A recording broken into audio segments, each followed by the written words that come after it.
Xiongha shook her head with a faint smile and answered that to be safe, they should still use the prepared line to bleed the enemy's strength as much as they could.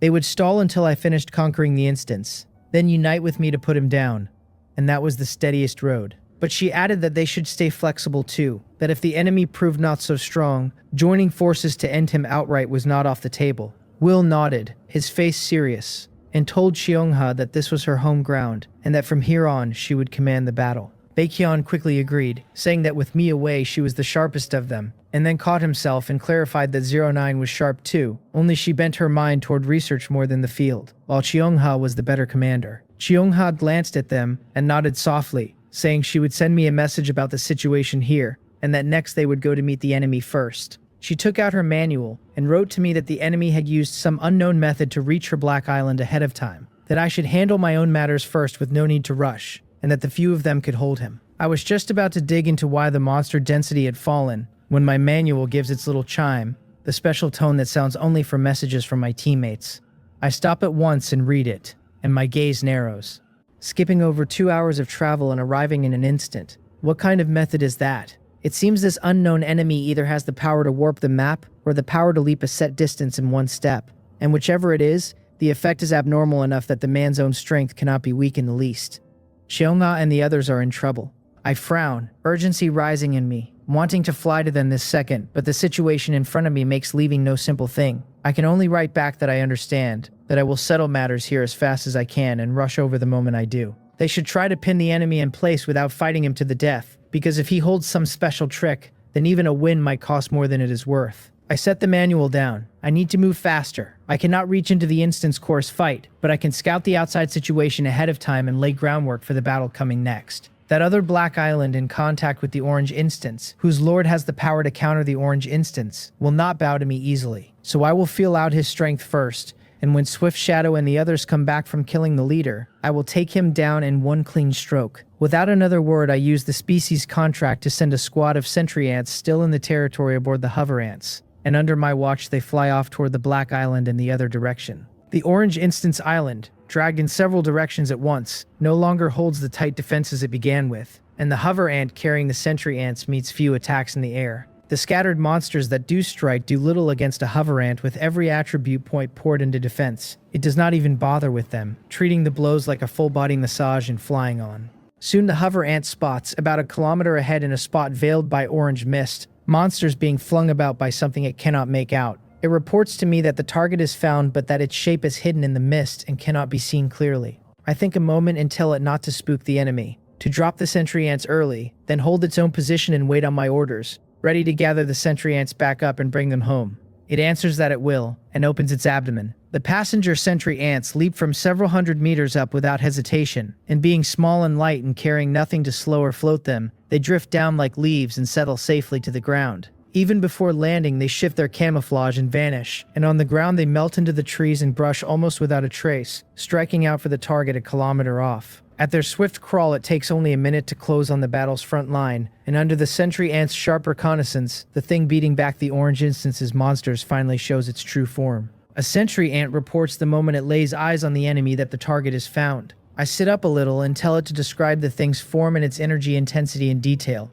It answers that it will. As an ant, it carries none of the human dread of grotesque warped creations, so even the aggregated monster's hideous abstract shape has no effect on it, and its tone stays as flat as ever, reporting like a seasoned coroner. It tells me the target stands roughly 36 meters tall, bloated all over, built from countless human corpses, monster corpses, and assorted debris. The bodies making it up still have limbs and features that twitch, as if they hold some scrap of vitality, though they are near completely rotted and are surely dead, without a shred of intelligence. Its head is made of hundreds of human heads, and when the eyes across those heads fix on a mutated beast, the beast's body locks up, which points to mental attack capability, and the reeking odor pouring off its body points to some capacity for poison gas attack. By the sentry ant's calculations, the target's energy intensity has reached the upper level of platinum rank, its danger extreme, though it appears to be in an unconscious, mindless state, which shaves the difficulty of killing it down a touch. As the sentry ant talks on, my brows knit deeper and deeper until they crush into a stack of vertical furrows.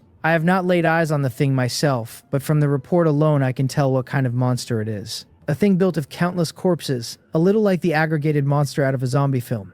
36 meters tall, and I cannot even guess how many corpses had to be crammed together to reach a build that absurd. My mood sinks heavy. I had honestly thought there were powerful survivors on that far black island, and who could have guessed it was this, a monster terrifying and bizarre and revolting all at once. I wonder whether every survivor on that black island died and somehow birthed this thing, or whether someone with a purpose slaughtered countless humans on purpose to build it.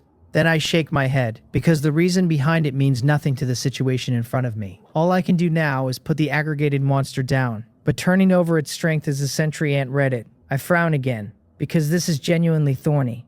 The thing has no intelligence and fights purely on instinct, and yet it carries upper platinum rank power, which is very nearly the ceiling at the current stage. My main force is still fighting in the instance core space and has already taken serious losses, so even after I kill the instance leader and pull them out, killing this aggregated monster will be hard and will likely cost me a great many troops. On top of that, Chungha's side is under attack, and I have a bad feeling the enemies there will be a real problem. So once I close this out, I have to rush to her. After several straight major battles, will I even have the strength left to reinforce her? The truth is, I am not afraid of this aggregated monster, nor of the enemies on Chungha's Black Island. It is only that the orange instance, the aggregated monster, and these unknown enemies, all these tiresome creatures, seem to have conspired to arrive together at the same cursed hour. After a run of major fights I am not fully sure my ants can hold. I understand plainly that I am living through the hardest moment since I came to the Dark World. Get through it, and my teammates and I not only reap a mountain of resources but earn a stretch of steady rapid growth. Fail it, and everything is gone. The foundation I ground out by hand in the Dark World handed over to someone else. I let out a slow, stale breath, my gaze hardening. They will not break me with this much, I think, and even at the price of mutual ruin I will never yield. Right then the entire orange instance core shudders violently, and the core space shatters. Countless ants come pouring out of the ruptured space, and in that instant my link with Swift Shadow snaps back into place. Feeling the mutual aid contract go taut with her again, I nearly speak first out of relief, but she beats me to it, reporting in a low voice that the orange instance's core leader has been killed. Then she begins to blame herself, saying her poor command cost me countless warriors. I cut her off before she can finish, and tell her no, that she did very well, that this orange instance had already devoured 3 black islands and stood one step from becoming a yellow instance, so its core leader must have been fearsome indeed. I tell her there are 2 more brutal fights ahead that will need her command, so she is to steady herself, hand me the spoils of this instance, and get ready for battle. She answers that she will, at once ordering the ant army home and sending the wounded to the healing ant for treatment, then coming before me to lay out what the expedition brought back. She reports that besides the corpse of the instance leader, whose strength reached upper platinum, and the corpses of the other gold-ranked monsters, they secured an orange instance treasure chest, and that there was one gain nobody expected. I take the chest, and at the mention of an unexpected gain, I look at her, puzzled, and ask what she means. She draws a clear glass bottle from a small cloth bag slung behind her, and inside it is a fat, plump grub like an overgrown beanworm, wriggling non-stop and shoving itself against the mouth of the bottle as if desperate to escape. This is the unexpected gain. I frown, thrown that she has produced a big worm. Reading my face, she quickly explains that she found it after commanding the warriors to kill the core leader, and that it crawled out of the leader's ear. By her detection, it holds extremely high mental attributes, and though it has no fighting ability of its own, it is platinum rank. She suspects the worm is tied closely to the instance's ability to move. My gaze sharpens, and I no longer dare to look down on the unremarkable white grub. Golden light flares in my right eye as I turn it on the bottle, and a heartbeat later the thing's information lays itself out before me. A worm named for the brain. The label unsettles me on its own. I frown and study it. The panel tells me it is a brainworm of platinum rank, that its abilities are parasitism and mind control, and that it is a creature extremely weak in body and extremely strong in mind, evolved wholly toward mental power and holding a certain level of intelligence. The information is thin, but it is enough to give me a first read on the thing. Swift Shadow said she found the brainworm in the core leader's brain, so it must have parasitized the leader and then driven him like a puppet. A creature that poured its entire evolution into the mind, truly an extreme. Parasitism, mind control, and a measure of intelligence on top of that, and it becomes very likely that this instance's power to move came from the brainworm meddling at the wheel. I furrow my brow. The only reason I managed to kill the brainworm-controlled leader this time is that the instance had not yet had time to devour too much of the Black Island's evolution. Had it gathered momentum and surged up into a yellow instance, even I would have had no choice but to run, and that alone shows how terrifying the brainworm is. I remember Baekhyun saying there are quite a few mobile instances across the whole Dark World. What if every one of them has a brainworm sitting behind it? If intelligent things like this seized control of high-level instance islands, it would be a catastrophe for every human in the Dark World. And this brainworm strikes me as unusual, not like an ordinary mutated beast at all, more like Chonga's world tree, seemingly a species all its own.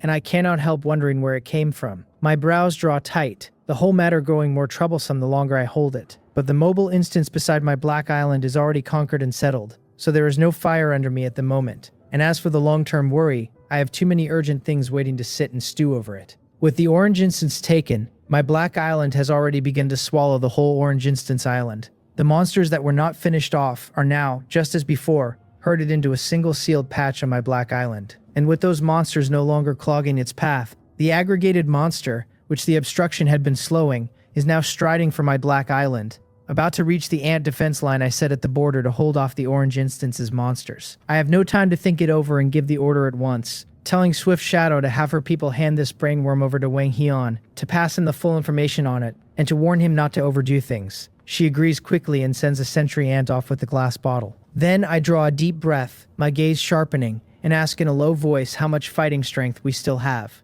Swift Shadow reports that every wounded ant has been carried back to the ant nest for treatment. What I have left able to fight, she says, comes to 53 platinum-ranked black scythe hunter ants, 131 platinum-ranked sentry ants, 11 platinum-ranked tunneling ants, and 15 platinum-ranked self-destruct ant remaining. Below them stand 1,321 gold-ranked black scythe ants, 3,561 sentry ants, 135 tunneling ants, 142 hover ants, and 581 self-destruct ants. The losses run that deep. My brows crush together. Many of the wounded are still in treatment and will come back to full strength once healed. But even so, what this fight took far outran what I braced for.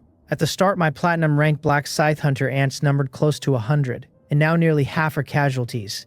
The other ants lost run past counting. Brutal. I never watched Swift Shadow command the army inside the core space against the brainworm-driven horde, but a single glance at the tally is enough to show how vicious the brainworm was to handle. Since things have come this far, all I can do is push through. Hearing heavy footfalls in the distance, I lock my mind onto the aggregated monster closing in below and say coldly for Swift Shadow to form ranks and move out to intercept. She answers and at once marshals the healthy army into formation, driving them toward the battle's front line, toward the aggregated monster. Out on the front line, once I broke the brainworm, and my black island began devouring the orange instance island in earnest. That other black island, the birthplace of the aggregated monster, gradually ran contiguous with mine. Curled on a great tree there, an alloy guitar on his back, and only his upper body left to him, sat a pale figure watching everything below. And it was exactly the punk youth who had cut off his own legs to live. His life force was strangely stubborn. He had lost both legs and still crawled that whole distance. His misfortune was that before he could catch a breath, a major battle was about to break open in this very area again. The punk youth looked exhausted and shaken as he watched the orange instance island get swallowed piece by piece into my black island. He cursed, asking what was going on, how an island that had been breathing orange mist a moment ago could be eaten by this latecomer of a black island. He was a new black island chief and did not know the rule that a black island could devour an instance island after conquering it. But a man does not need to have eaten pork to have watched pigs run, and the punk youth was no fool. He had seen the orange instance island devour black islands. A faint suspicion took him that the latecomer chief had shattered the orange island outright, and it had to be that, because nothing else could explain the whole thing being swallowed into his black island. He marveled that it was monstrous, that one would have to be terrifyingly strong to resolve and annex an orange island built out of monsters. Then his shock gave way to wild joy. He crowed that if this chief were that strong, beating the aggregated monster would be no trouble, and that he was saved. Once the man fought the aggregated monster, he schemed. If he won it easily, the punk youth would surrender on the spot, and if he won it hard, there might even be a chance to snatch some of the spoils. His eyes lit like powerful flashlights, his face flushing as he fixed on the front line, urging the battle to start, to hurry and start. As the two black islands ran together, the aggregated monster stepped officially onto my black island, and the moment it did, it paused. Then, as if it had caught the scent of living flesh, it ignored the ants in front of it and turned toward my underground city. It walked faster and faster, then bent its knees high, turned the walk into a run, and came charging. The aggregated monster, built from corpses, swung its arms and lolled its head and ran with a crooked, twisting body along a crooked, twisting path, nearly toppling several times, but it never actually fell. Instead, with that strange gait and the forward pitch of its own weight carrying it, its speed was startling. In a few short seconds, it covered several hundred meters. Watching the thing suddenly go wild and frenzied and gleeful, My gaze sharpens and I give the order to stop it. Almost the instant the word leaves me, the ant army moves under Swift Shadow's command. The 50 hover ants fitted with compressed energy cannons had already begun stacking charge before they even set off, and the moment the order lands, all 50 charged cannons roar together. 50 scorching white orbs of compressed energy streak like lightning toward the onrushing aggregated monster. Because of the monster's odd lurching run, many of the orbs miss its body outright, but with 50 cannons in play, Swift Shadow did not aim them all straight at the thing. She read out its possible routes and wove a net of energy orbs that sealed off every path it could take. However awkward its motion, it still eats dozens of the orbs head-on. Its body burst open at once, arms and thighs and shoulders and chest and gut all cratering, corpse debris blasting loose and scattering everywhere. Smoke swallows the whole thing so it cannot be clearly seen, and its forward rush stalls, keeping it from bursting straight out of the cloud. The punk youth, watching from his tree, could not keep his face together, his eyes near popping, his expression pure disbelief. He had already known the chief who cleared an orange instance was strong, but he had never dreamed the man was this strong. In a single exchange, he had dealt with the aggregated monster that had frightened the punk youth into fleeing. He asked himself honestly whether he could bear the fury of those cannon blasts, and answered that not 50 of them, not even a handful, was something he could take. A ruthless man, absolutely ruthless, and one he could not possibly resist, so he resolved to play pitiful and surrender clean. He shed the last of his schemes, awed through and through, and started to climb down from the tree to give himself up. Unlike the punk youth's optimism, I am still frowning hard, staring into the slowly thinning smoke ahead. Apart from 09, no one knows the power of compressed energy cannon shells better than I do. No, I think, judging by how the aggregated monster held up against the orange instance's monsters, it should not have died in a single volley. Under a not small breeze, the smoke covering the monster scatters fast and lays its body bare again. The punk youth, halfway down the trunk, took one look, cursed, and scrambled straight back up, clutching the tree with both hands. My own face settles into the look of a suspicion confirmed. The several parts of the aggregated monster that the cannons had blown open are now completely repacked with corpses, as if it had never been touched. Through those changes I read its secret. Though it looks only 36 meters tall and seems built of nothing but these corpses, its body is in fact countless corpses compressed to the extreme, packed at a monstrous density. The cannons just now did not fail to hurt it. They only stripped away one surface layer of corpses, which the corpses within immediately surged out to replace and repair. I frowned deeply, feeling how thorny this has become. My main ants and my strategic stockpiles both took heavy losses and heavy use inside the core space, and the compressed energy cannons are all but spent, that last volley having burned the very last of the reserves. Even a high-intensity method like the cannons only peels one layer off the thing, and from that alone you can imagine how thick its health runs and how hard it will be to kill. To truly finish this aggregated monster, I have no idea what it will take. If the cannons only manage this much, I wonder what the black scythe hunting ants can do striking it directly, and I tell Swift Shadow to send them in.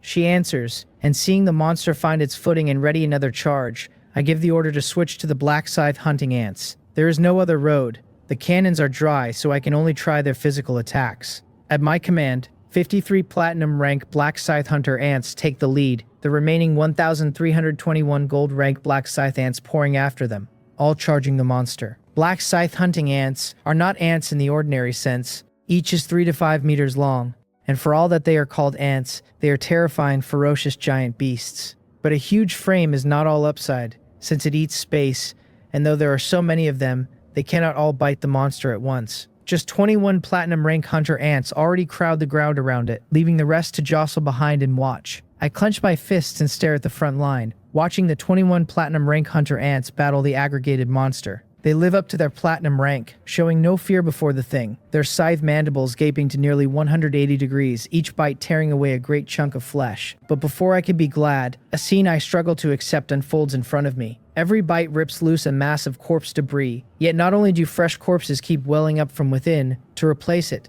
the monster's body also begins oozing a yellow-green pus that coats it all over. Under that pus, the hunter ants' bites slide like teeth on a loach, unable to find purchase, missing again and again, their efficiency gutted. Worse, the hunter ants seem tainted by the pus, their speed and their strength both falling off sharply. The platinum rank hunter ants are strong, very strong, but as pure physical attackers they are hard countered by this monster. The pus drips down off the thing and onto the ground, and where it lands it corrodes the plants to death on contact. If this aggregated monster were left to wander my black island, it would need to do nothing else to leave the whole place a barren waste. Damn it, this is genuinely troublesome. I clench my fists until the veins stand, because the monster's raw fighting power is only average, but its talent for revolting you is first rate. Given time, I could grind it down at my leisure. But there has been no word from Chonghua, and I am worried sick over how my teammates are faring against the suspected Alliance of Gods member. So I have no time to sit and toy with this thing. Think of a way, I tell myself. I need to think of a way fast, a way to kill this disgusting thing quickly.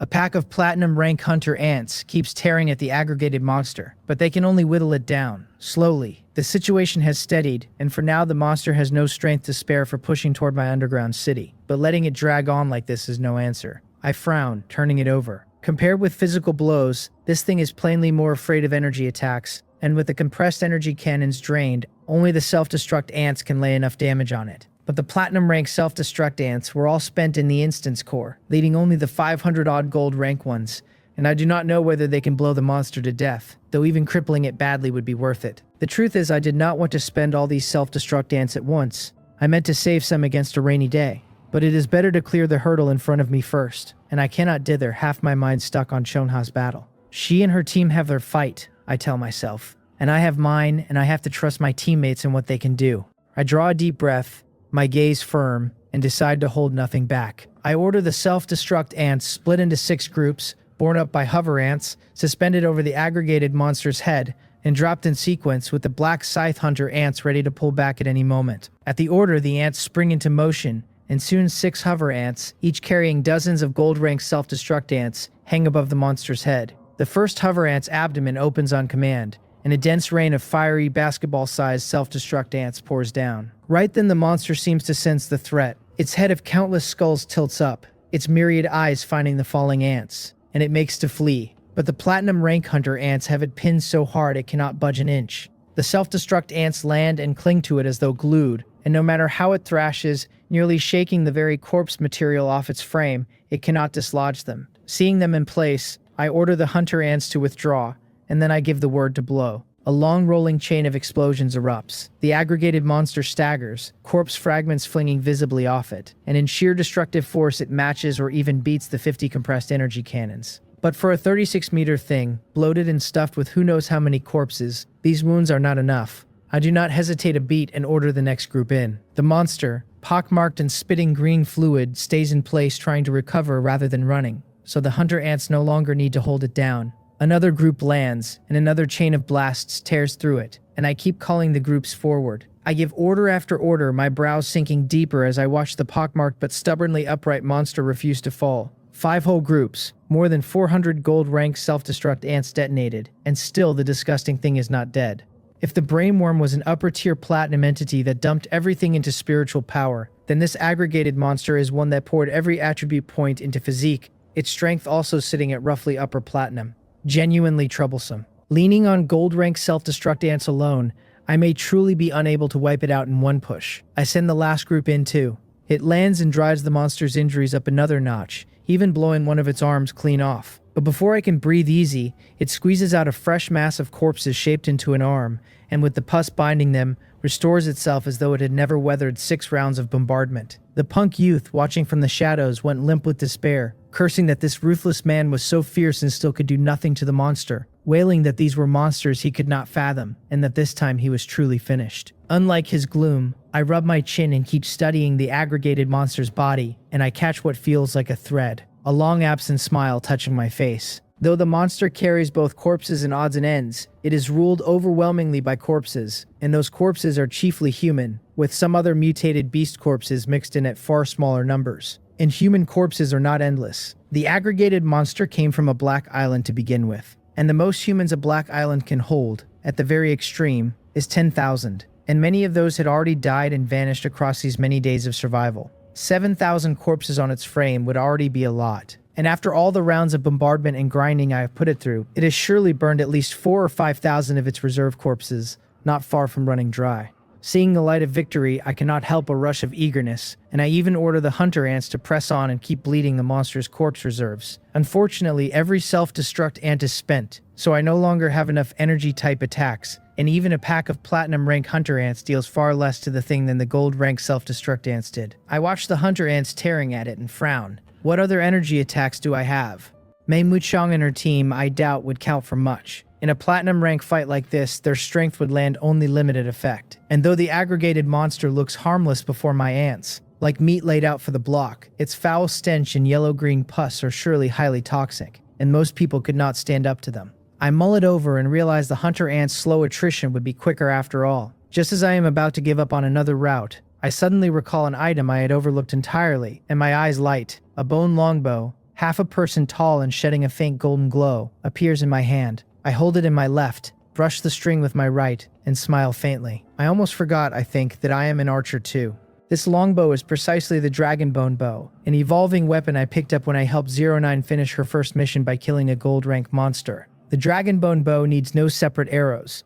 Drawing it alone conjures a dragon chi arrow on the string, and its power is fearsome. The pity of it is that it can only climb by killing dragonkin creatures or absorbing dragonkin materials, and to this day I have not so much as seen a sub-dragon species, let alone a true dragon type, so the dragonbone bow has stayed stuck at gold rank. As my ants surged in strength, I stopped fighting personally for a long stretch and let the bow sit shelved in gathering dust. And only now, run into a corner, do I remember my old friend. The aggregated monster is countered by energy, and the dragon chi riding the dragonbone bow's arrow is a high-order energy, ranked above the base elemental energies of metal, wood, water, fire, and earth, perfectly suited to the moment. I smile and stroke the bow, telling it I am sorry for neglecting it so long and asking whether it had grown impatient. I tell it that the key player always shows at the decisive moment, that its moment is now, and to come and let us fight to our heart's content. As if it feels my fighting spirit, the bow, still so long in my hand, seems to answer its string shivering out faint. Clear dragon roars. I laugh, glad of it, my blood surging, and I grip the bow in my left hand, spread my light wings behind me, and fly straight at the aggregated monster. I fly about 2,000 meters and stop while I am still 800 to 900 meters from the monster.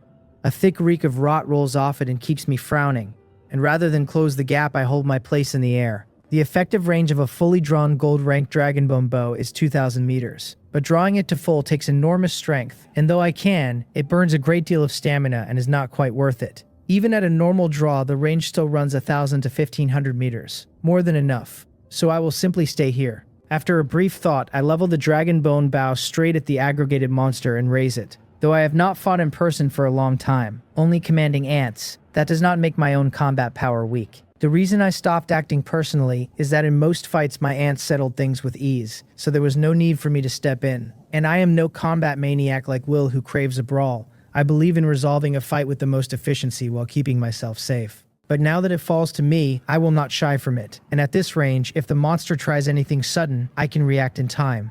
Soon the dragonbone bow bends into a clean arc, a half-transparent white dragon chi arrow condensing on the string. With my spiritual power and my sight, I lock instantly onto the monster 800 to 900 meters off, aiming dead at the eye-crusted head, and the moment I loose, the dragon chi arrow streaks out without the least drift and detonates square on its head. I look at once to the result, and under that single arrow, countless corpse heads are blasted away in an instant. Nearly a third of the heads that make up its head simply gone. One arrow. This was only one arrow, and the effect so plain, the power so immense.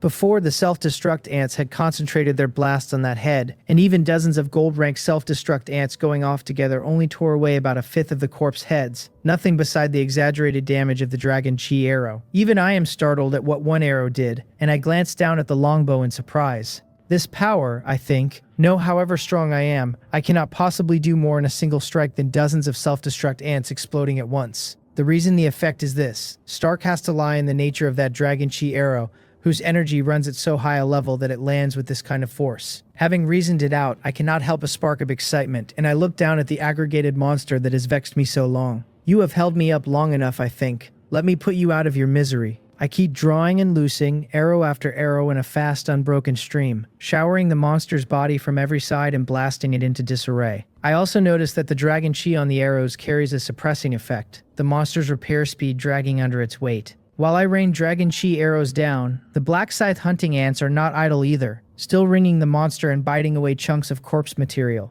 Even a small mosquito carries some meat, and the steady stacking damage from more than 30 platinum rank hunter ants is considerable in its own right. Bit by bit, with the hunter ants' bites and my dragon chi arrows layering together, the monster's recovery falls far behind the damage pouring into it. The punk youth, watching from the shadows, finally sees a glimmer of hope, joy returning to his face.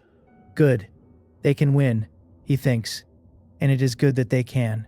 If the aggregated monster won, then however slippery the punk youth was, he would end up stuffed inside it. But if Jang Hyun won, it was another matter, because however strong a human was, he was still human, and the punk youth would always find some crack to survive through. He crows to himself that heaven truly never seals every exit, that he is saved. Though plenty of corpse material still sits inside the aggregated monster, it simply has no time to repair its wounds slowly, and however monstrous it is still flesh and blood and still bound to basic principle. At last it reaches the limit its body can bear. With no warning at all, the aggregated monster explodes on the spot, loosing an earth-shaking blast, and the near 1,000 corpses inside it that it never got to spend on repairs are in that instant flung out like cannon shot, blackening the sky and hurling in every direction. The black scythe hunting ants ringing it are blown clear away by the sheer force. Not good. Seeing several corpses oozing yellow-green pus come flying at me, I snap my light wings open and dodge sharply aside. And just as I sweep clear, a strong pulse of energy flashes past me, and following the sensation, I catch sight of a glowing orb. Red light pouring off its whole surface, seemingly a piece of debris hurled out from inside the aggregated monster as it burst apart. My gaze narrows, my spiritual power locking hard onto that red orb as it streaks off into the distance. Through the mutual aid contract, I order a sentry ant to chase it down and haul it back, and at the same time I keep backpedaling, weaving and ducking under the fragments of the aggregated monster's body that burst loose and come shooting my way. The monster's death throw comes fast and ends just as fast. As the last of the debris rains down and settles, the aggregated monster is finally completely dead. The blast itself is over, but the mess it leaves behind is only starting. Pus and rotted body parts spread across the ground like a flood, and everywhere the filth touches it leaves a stench so foul that nothing green will ever grow there again, a poison smear covering several million square meters at the least. With the monster dead, its old black island begins to merge slowly into mine.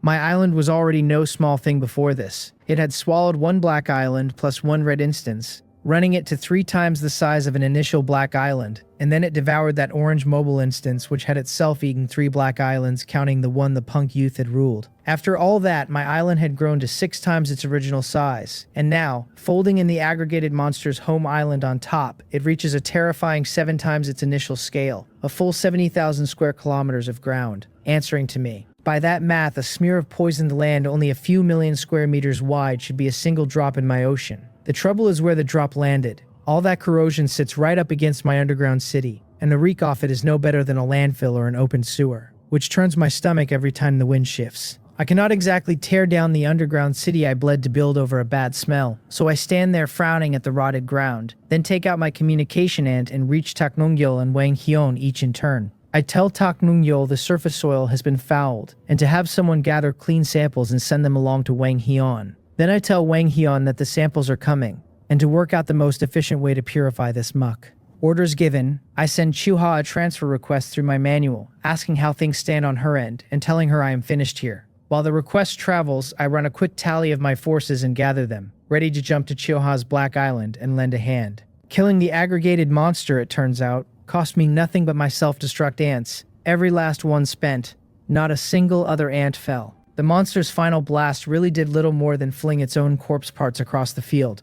The force was not small, but the ants nearest it were all platinum-ranked black scythe hunter ants, thick-hided and thick-fleshed. So they took only a jolt and a shallow bruise. Nothing even worth a healing ant's touch. By now, their own recovery has already carried them back to peak condition. On top of that, while I was busy with the aggregated monster, plenty of the ants hurt earlier inside the orange instance core, the ones whose wounds were never that grave, have healed up well. 21 platinum-ranked black scythe hunter ants have come back to full strength, and many others besides. That brings me to 74 platinum-ranked black scythe hunter ants at full fighting fitness, a real jump from where I sat before the monster fight, and it puts a good deal of confidence under me for whatever comes next. Not long after I finish counting, Cheongha approves the transfer, and a message rides in right behind it. She writes that they wrapped up a while ago and simply had not found a moment to tell me, that everything is fine on her side, and that no combat support is needed. Reading it, I let a breath ease out of me, my whole body loosening, a grin tugging at the corner of my mouth. I really thought I might get to play the hero for once, and here it turns out nobody needs saving.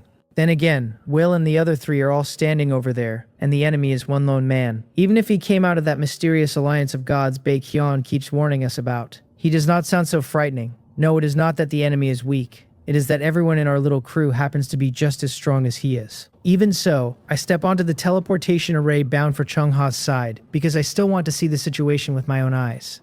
Not long after I leave, on a distant tree where he has been crouched for ages, the punk youth finally climbs down. He crowed to himself that this was his chance, that Jang Hyun had finally cleared out, and that he needed a smarter way to worm into that man's territory. His first idea had been to lie low on the island, wait for Jang Hyun's subjects to come out clearing land, and blend in among them. Then it struck him that all those subjects were surely vassals sworn to the chief, and he was not. And worse, his own appearance was far too striking to slip past unnoticed. So after chewing it over, he settled on a different plan, to pass himself off as a casualty of the recent battle and crawl in that way. He was no longer a lord anyway, so there was no identity left to expose. He turned to the pus and body parts strewn across the ground, screwed up his face, choked down his revulsion, and smeared the filth over himself. He retched, telling himself it was all necessary, that the moment he got inside it would all be worth it, then retched again and crawled off toward the crowd cleaning the battlefield ahead. By now there were already plenty of ants and subjects out of the underground city working the field, and following Wang Hyun's instructions they were starting with the large body parts first.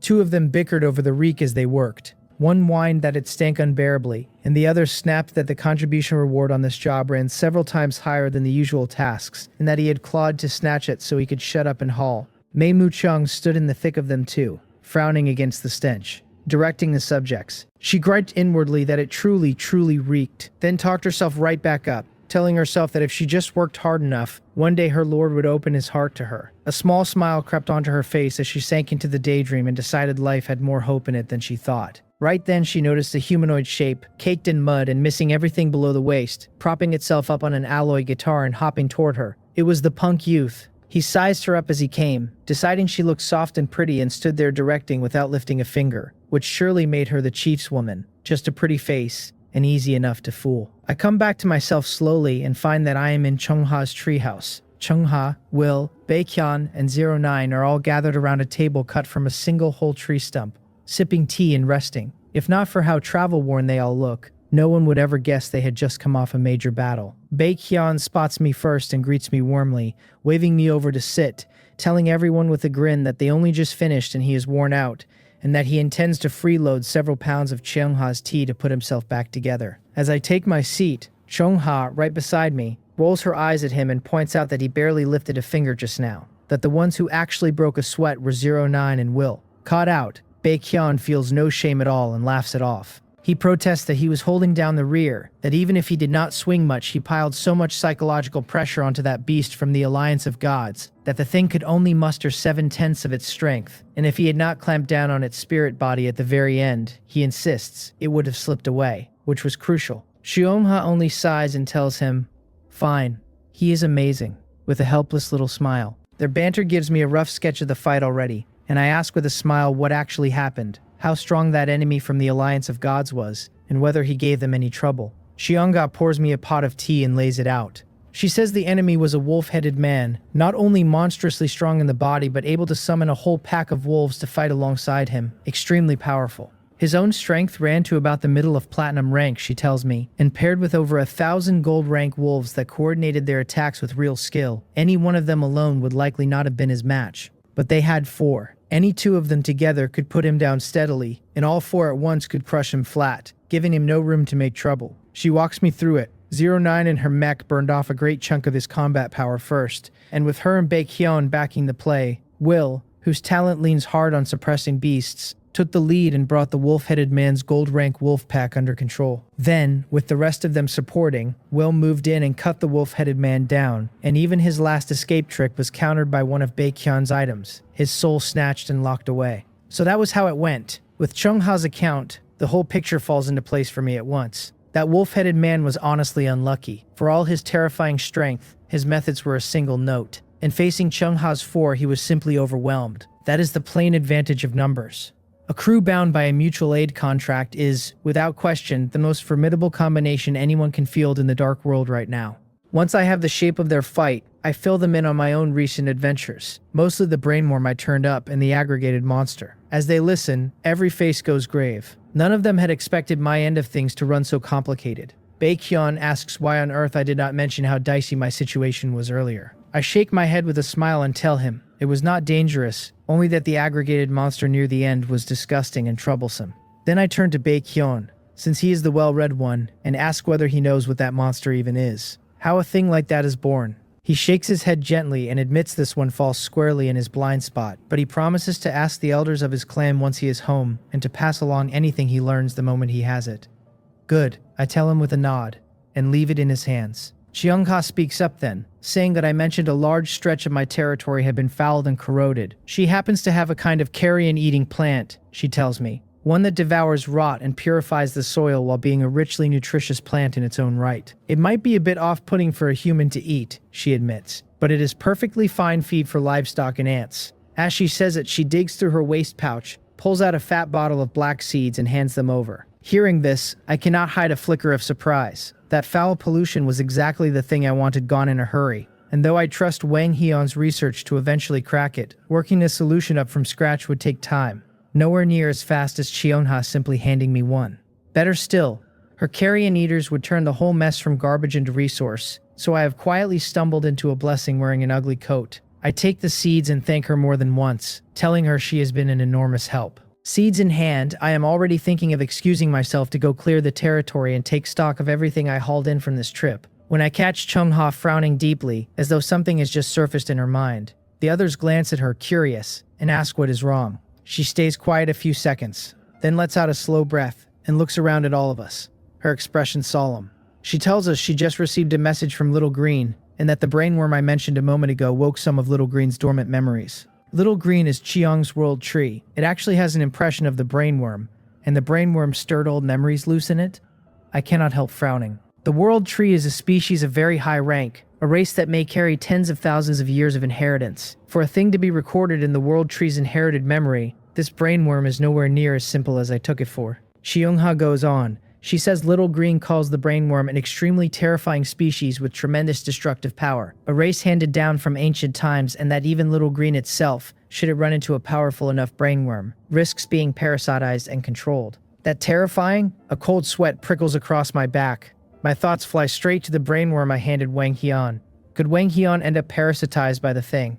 I want to bolt back home this instant, but I make myself ask first how exactly a brainworm parasitizes, because I gave the captured one to Wang Hyun for study, and I need to know whether there is any danger. Seeing me tense up, Cheongha quickly steadies me, telling me nothing will happen and not to worry. The brainworm's methods of parasitizing are extremely strict, she explains. It can only take hold by entering the esophagus in egg form, or by having a creature it already controls pin the target down so it can burrow into the brain. The third road is to break through to legendary rank and above and seize the target's mind directly before boring in. Those are the only 3 roads. By what I described, this brainworm is only platinum rank, so short of being set on the temple to parasitize by slow degrees, it simply lacks the strength to manage any of that on its own. That finally lets me breathe. I settle back into my seat, no longer in any rush to leave. Seeing me sit, Cheongha continues, her voice serious. Beyond that, she says, the news of the brainworm jogged loose some of Little Green's memories about the dark world itself, scattered broken fragments along with pieces tied to various races. Information about the dark world.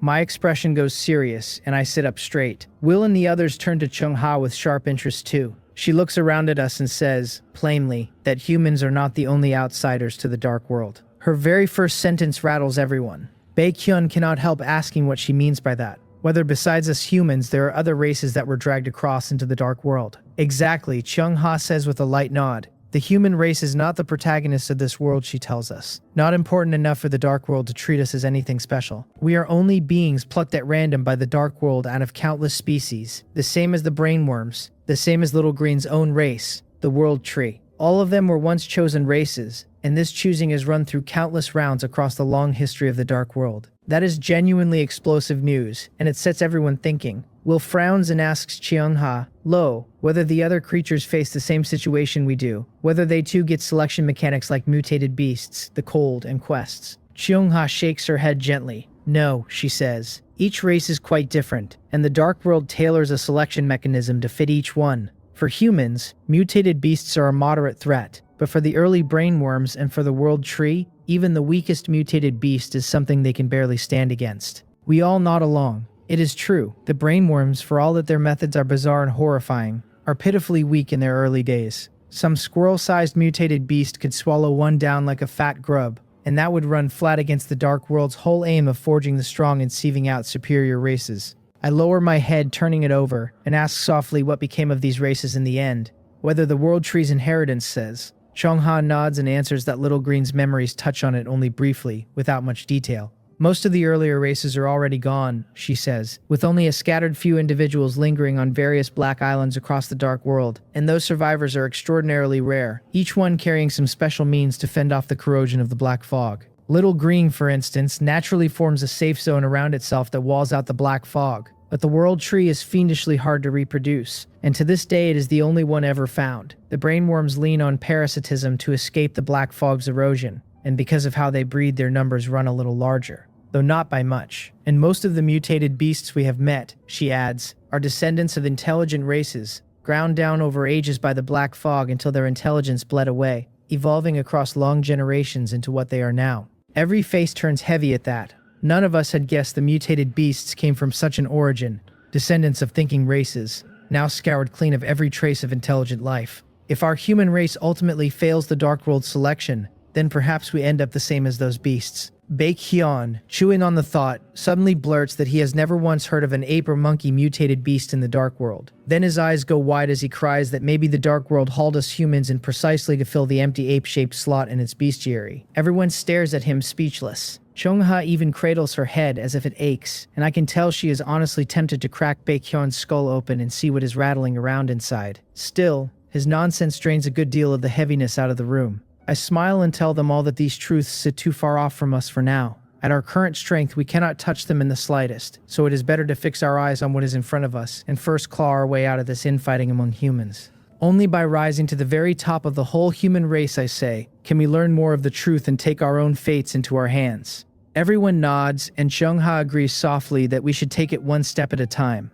Setting everything else aside, she points out, we already have no shortage of enemies, whether it is Will's old organization back on Blue Star, or the Alliance of Gods, whose people we keep killing off. Both sit out of reach for the moment, but as the Black Islands merge and fuse into one, running into them is only a matter of when. Will clenches his fists, nodding, and says in a low, hard voice that if he ever comes across the organization, he wants to deal with them himself. I clap a hand on his shoulder and tell him with a smile not to worry, that I will not steal his chance, but that he needs to get stronger. From everything he has told me, the people in that organization are ruthless characters through and through, exactly the sort the Dark World favors, which means their strength is surely climbing fast. Then I stretch and say that after a run of battles everyone is spent, and the haul this time is nothing to sneeze at, so once we have digested it, we ought to move quickly and swallow the surrounding Black Island instances. Everyone nods. My gains were rich, and so were theirs, because that wolf-headed man from the Alliance of Gods turned out to be a fat sheep. Baek-hyun clicks his tongue and muses aloud that it would be lovely if the Alliance of Gods would ship over a few more heads, since killing and looting brings wealth. The resources off that one wolf-headed man alone, he notes, match the take of 6 or 7 ordinary Black Islands. Then he tosses me a clear glass bottle. I catch it and see the spirit body of the wolf-headed man trapped inside. He tells me this is the spirit body he captured, and that he is leaving the interrogation to me. They also pulled in some platinum rank resources, he says, and once everything is sorted they will show me which pieces suit me before splitting the rest. I never lifted a finger against that wolf-headed man, yet they still cut me in for a share. I go quiet for a moment, but I do not refuse, only smiling and telling him fine. Then I gather up the bottle and the corrosion-clearing seeds Chong-ha gave me, say my goodbyes, and teleport home.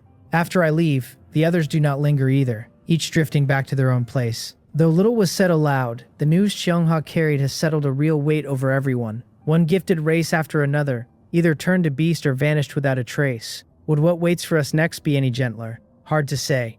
Only strength buys any real sense of safety. I land back on my Black Island, inside the Wizard Tower, looking down at the subjects bustling across the field, cleaning up the battle. I am startled for a beat before it clicks. Takmungyel and the others must have arranged it, and they moved fast, which is thoughtful of them, though with Chong-ha's seeds in my pocket, the whole job just got a lot less troublesome. I pick up a communication ant, reach Takmungyel, then send a sentry ant off carrying the glass bottle of seeds down to him. That done, I reach for the orange treasure chest sitting on the table, the reward chest that dropped after Swift Shadow led the ant army to kill the orange instance's leader. It is packed with resources. The red instance chest I opened earlier yielded 2 gold rank sustainable output resources and an item that boosts the extreme speed navigation skill, so an orange chest, being higher grade, should be richer still. Then again, after learning that the orange instance only moved because of the brainworms meddling, I stopped expecting much of this chest and treated it as an ordinary orange one. It occurs to me, turning it over, that if even a plain instance whose clearing attempt fails will still upgrade by devouring black islands, then the danger is not that severe as long as the instance cannot move. The ones piloted by parasitizing brainworms able to chase and hunt are the real menace. Most chiefs may act the fool now and then, but the bulk of them are shrewd enough, and as long as an instance sits still, few will rashly wander up to it, least of all one that keeps eating black islands and shifting color. I flip the orange chest open, and a wash of treasure light spills out. I look, and there are actually 4 orbs of light inside. So many, I lean in for a closer read, and the moment the details resolve, a look of pure joy I have not worn in a long while breaks across my face. 3 of the 4 are standard fare, a gold-ranked metal resource, an item to strengthen the extreme speed navigation skill, and an item to strengthen the protective barrier skill. What lights me up is the 4th, a platinum rank fire attribute resource. The orange chest can actually cough up platinum rank resources now, which is wonderful. Platinum rank fire resources are exactly what Mars needs to cultivate more self-destruct ants, where they can be traded for other resources of the same grade. And this happens to be my very first platinum rank sustainable output resource. As my territory swells larger and larger, resource items are always welcome. Smiling, I set the resources aside and turn to the 2 skill-enhancing items. I already claimed 1 extreme speed navigation enhancer from the red instance chest, so that one is familiar, but this is my first time seeing a protective barrier enhancer. For where I sit right now, sharpening my navigation to reach other Black Island instances faster is the more useful of the 2, though better defenses are hardly unwelcome. Without hesitation, I use both. My extreme speed navigation skill climbs to level 3, pushing the speed bonus on my Black Island to 30%. With my island already 7 times its initial size, lending its own 30%, my Black Island speed is now boosted a terrifying 60% even before I touch any item. If I ever decide to go have a chat with a neighboring Black Island, the other party will not escape no matter how ragged they run themselves. The protective barrier upgrades to level 2, its shield value reaching 300. I have never once activated the barrier, so the number means little to me yet. Next time I clear an instance, I will try switching it on and see what it does. I summon a few sentry ants to run the new resources down to Taknongyal for storage, then look at a red glowing gem lying on the table.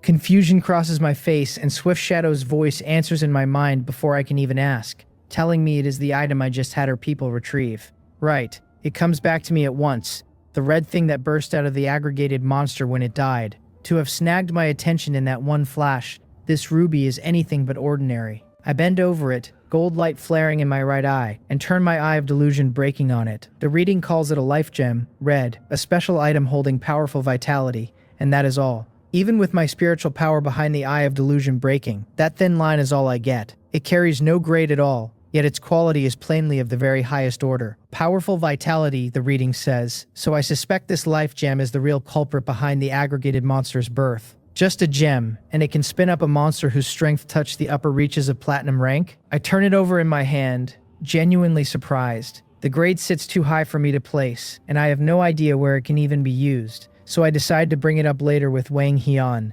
09, and Sun Weipeng, and see if the 4 of us can find a purpose for it. Then I tuck it into my storage ring. I head up to the mezzanine of the Wizard Tower, where the Black Island core stands. Looking at the core stone pillar, I pause in thought. Having devoured so many Black Islands and instances, my island now runs 7 times its initial size. But the condition to upgrade the shelter, if I recall right, is to devour 5 Black Islands outright. I certainly do not have 5 purely devoured islands, since most of my growth came from swallowing orange instance islands, so I wonder whether I even qualify. I open the shelter upgrade panel and look straight to the conditions. The line reading Devour 5 Black Islands has already turned green, marked complete, and the panel asks whether I wish to upgrade the shelter. Without hesitation, I choose to upgrade. The instant I decide, the whole Wizard Tower is swallowed in a hazy black mist. Feeling it rise around me, I marvel a little, thinking that since the Wizard Tower has taken the place of my shelter's main body, I wonder whether the power upgrading the shelter can act directly on the tower and push its advancement along. Upgrading to a level 6 shelter runs far slower than any upgrade before it. A full hour passes before the black mist thins and drifts away, the upgrade complete. The moment it clears, I look toward the Wizard Tower, and its growth progress has left a huge stride, jumping from 31% straight to 61%, a clean 30% gain. I cannot help a burst of delight. Upgrading the shelter really can boost the tower's growth, which means a mountain of rare resources saved outright. Then I turned to the ability the upgrade unlocked, and to the conditions for the next level. The new ability is called Super Leap. At level 1 it lets me skip a full hour of travel time and reach any target inside a 1-hour travel range, on a 7-day cooldown. Super Leap? Reach anywhere within an hour's travel in an instant. My pupils tighten in spite of me. With a thing like this, I could fake an attack one place and land another, catching people entirely off guard. The only catch is the cooldown. 7 days between uses, and I have no idea yet whether raising the ability's level shortens that or only stretches the skip distance. Leap. The word snags on something, and I frown.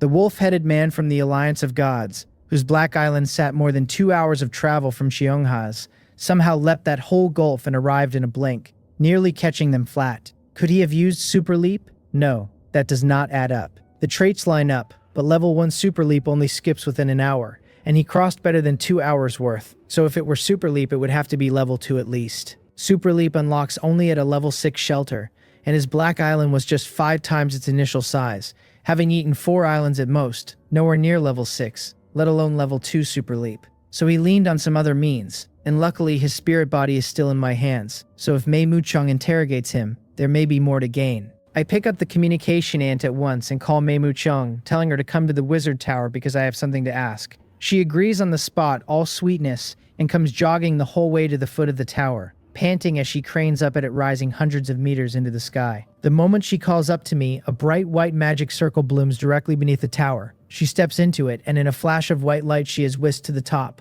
This is one of the tower's built-in tricks. It has no door, but as its master I can open a teleportation array to it wherever and whenever I please. She arrives on the 3rd floor, the Hall Heo Sing Yul, so meticulously renovated, which I use for now as a reception room. Seeing me on the high seat, she bows low and respectfully, asking what orders I have for her. Watching her deliberately arch her waist to show off her curves, I can only feel a wave of resignation. This one never wastes a single chance to tempt me, and she is nothing if not persistent. I shake my head with a smile and tell her to knock off the little tricks, asking whether her back does not hurt, and remind her that she should be plenty familiar with the job I have this time. As I speak, a clear glass bottle appears out of thin air in my right hand, and I toss it down to her. She shoots me a wounded look, then snatches the bottle out of the air, and the sight of the wolf-headed man's spirit body bouncing around inside stops her short. I tell her this is a member of the outfit called the Alliance of Gods, a companion of that pharaoh she interrogated last time, come to make trouble again, so I took the chance to arrest him. I tell her to remember the lesson of the pharaoh's shattered spirit body last time, and to see whether she can wring more out of this one. A strange look crosses her face as she thinks to herself that this organization really is dense enough, that falling into her master's hands, even several at once, would win them nothing. And yet they keep coming one by one, which is just handing over heads. She tells me she understands, and that she has had some recent insights of her own, her abilities inching forward, so this is a fine chance to test them on him. She licks her lips with a faintly red tongue, eyeing the spirit body in the bottle with open appetite. For a being like her who took a devil's inheritance, there is a natural greed for spirit bodies. The pharaoh's spirit body was destroyed in the end last time, but even its fragments brought her no small benefit. Feeling her gaze on it like a predator's, the wolf-headed man, who had been slamming himself frantically around the bottle, goes cold all at once and shrinks into a corner, no longer daring to twitch, whimpering for the god to be let go. Ignoring its wailing, she casually drops the bottle into her satchel, then looks up and tells me she has something to report as well. I glance at her, puzzled, and ask what it is. She straightens a touch and says it is like this. While she was outside directing the battlefield cleanup, I nod, since I saw her among the crews before I left for Cheonghas, and she goes on. Not long after I left the territory, she says, a man cut clean in half at the waist, only the upper body left, came crawling up to her claiming to be some kind of native, a survivor from under that aggregated monster. Oh? A spark of interest catches in me. Cut in half at the waist and still alive? This person is not simple. Being severed at the waist is no small wound. Even back on Blue Star, with all its advanced medicine, unless the man happened to be lying on an operating table that very second, with the finest specialists over him, survival would be impossible, never mind out here in the dark world where medicine is scarce. To live through an injury like that demands both formidable strength and rare healing items, and anyone who has both is no easy mark. On top of that, my spiritual power is nothing to scoff at, and I never once picked this person out on the battlefield before I left, so his talent for hiding must be exceptional too. As I turn it over, Mei Mucheng flashes a bright smile and tells me softly that yes, this man took her for some fragile flower and tried to play on her sympathy to trick her. So she promptly dug into his soul, and as she expected, found no shortage of surprises. What did you find? I ask, more curious now. She smiles and tells me to guess, then answers herself that this is precisely the Black Island chief who survived from one of the 2 islands that first drifted up against the upgraded Orange instance. He was also the one who later tried to shove his disaster onto someone else, meaning to lure the mobile Orange instance toward my Black Island, and when that failed, steered it instead toward the island where the aggregated monster waited. So it was him. This kid has been hopping around the whole time, and I did not expect his life to cling on so stubbornly that he made it to now. He is a promising sort. If he had turned out useful, I might have taken him under my wing. Seeing that flicker of interest, Mei Muchang quickly heads it off. By the intel she pulled from his soul, she tells me he sacrificed every one of his own subjects to save his own skin. Beyond that, he has always nursed ill intent toward me, only backing off once he realized my strength was too much for him, then scrambling to find some other roof to shelter under. There is more to it then. I frown. I do not resent him for trying to divert the mobile Orange instance onto me, since in his shoes, pressed to the wall, I would have done the same. At the very least teaming up with another chief to fight it and raising my odds of surviving. But being ruthless enough to throw away all his own people is a bit much, and paired with his long-running designs on me, there is no reason left to keep him breathing. Mei Muchang sees me frown in silence a long while and asks, tentatively, how I want him handled. I shake my head gently and tell her that even a mosquito is a bit of meat, so she can refine his soul alongside the wolf-headed man's and see what else shakes loose. Her smile widens and she chirps that yes, she guarantees she will get it done, then hums a little tune and slips away. I go to the area core and, after careful thought, steer my Black Island toward the nearest unclaimed island. With a full 60% speed boost behind it, my island shoots forward like a torpedo, and the sight of that terrifying pace puts a satisfied smile on me. At this speed, I will reach the destination in half a day, arriving around 1 in the morning, and near that island sit 3 more Black Islands and a red instance, all of which I can scoop up in one sweep. Time slides by, and it is 6 in the evening before I know it. After hours of back and forth, Mei Muchang has finally pried loose a heap of information, and she comes to me happy and eager to claim her credit, chirping that she has indeed made progress, that this interrogation yielded quite a lot. Looking at how pleased with herself she is, I feel a little anticipation too, and tell her with a smile to spit it out, and if the intel is useful, her reward will not be small. Her face lights up as she notes that I said so. Then she lays it out piece by piece, saying these 2 fat sheep gave her some good information. First, the wolf-headed man. This time she learned from the Lasco and searched his spirit body with care, finally turning up an eye-shape restriction, and breaking it cost her real effort, which is the whole reason the interrogation ran so long. But once it broke, no matter how she combed his soul afterward, his spirit body never shattered. I light up, pleasantly surprised, and ask whether that means more on the Alliance of Gods this time. Exactly, she says, and rattles off a great deal, their overall strength, their membership, and the real reason the wolf-headed man came knocking. The Alliance of Gods has a fair number of members, she tells me, dozens of them, every one a chief, each formidable. Someone like the Pharaoh sits at the very bottom of those dozens, and even the wolf-headed man ranks only upper middle across the whole alliance, nowhere near the top 10. That surprises me. This wolf-headed man is no top-tier existence, but at this stage he is genuinely fearsome. A foe none of us, Will included, could beat consistently right now. And yet, he counts as merely upper middle? Before, I only had Baekhyun's vague word for the Alliance's power, without any firm sense of it, and Mei Muchang's report finally hands me a preliminary read on just how terrifying they are. I nod, serious, and tell her the information is very useful, to go on. She does. The single strongest existence in the whole Alliance, she says, is its ruler, the God King, ranked first, but even the wolf-headed man is deeply unfamiliar with him. Buried in his soul there was only a faint bone-deep awe and fear of the God King, and she apologizes that she was useless there and found nothing solid. I frowned faintly, honestly sorry to have no specifics on the God King. Know yourself and know your enemy, and you win every fight, and since I have already made an enemy of the Alliance of Gods, the more I can gather on them, the sooner I can prepare. Still, I know this cannot be forced, and Mei Muchang has already done her best, so I tell her never mind, that there will be chances down the road, and that she has worked hard. A blush rises on her face at not being scolded, and she pushes on. The reason the wolf-headed man came, she says, was to hunt for an item on the Pharaoh, an item every member of the Alliance carries. As long as they hold it, even when members are lost, the Alliance can keep replenishing its ranks, and without it, it cannot.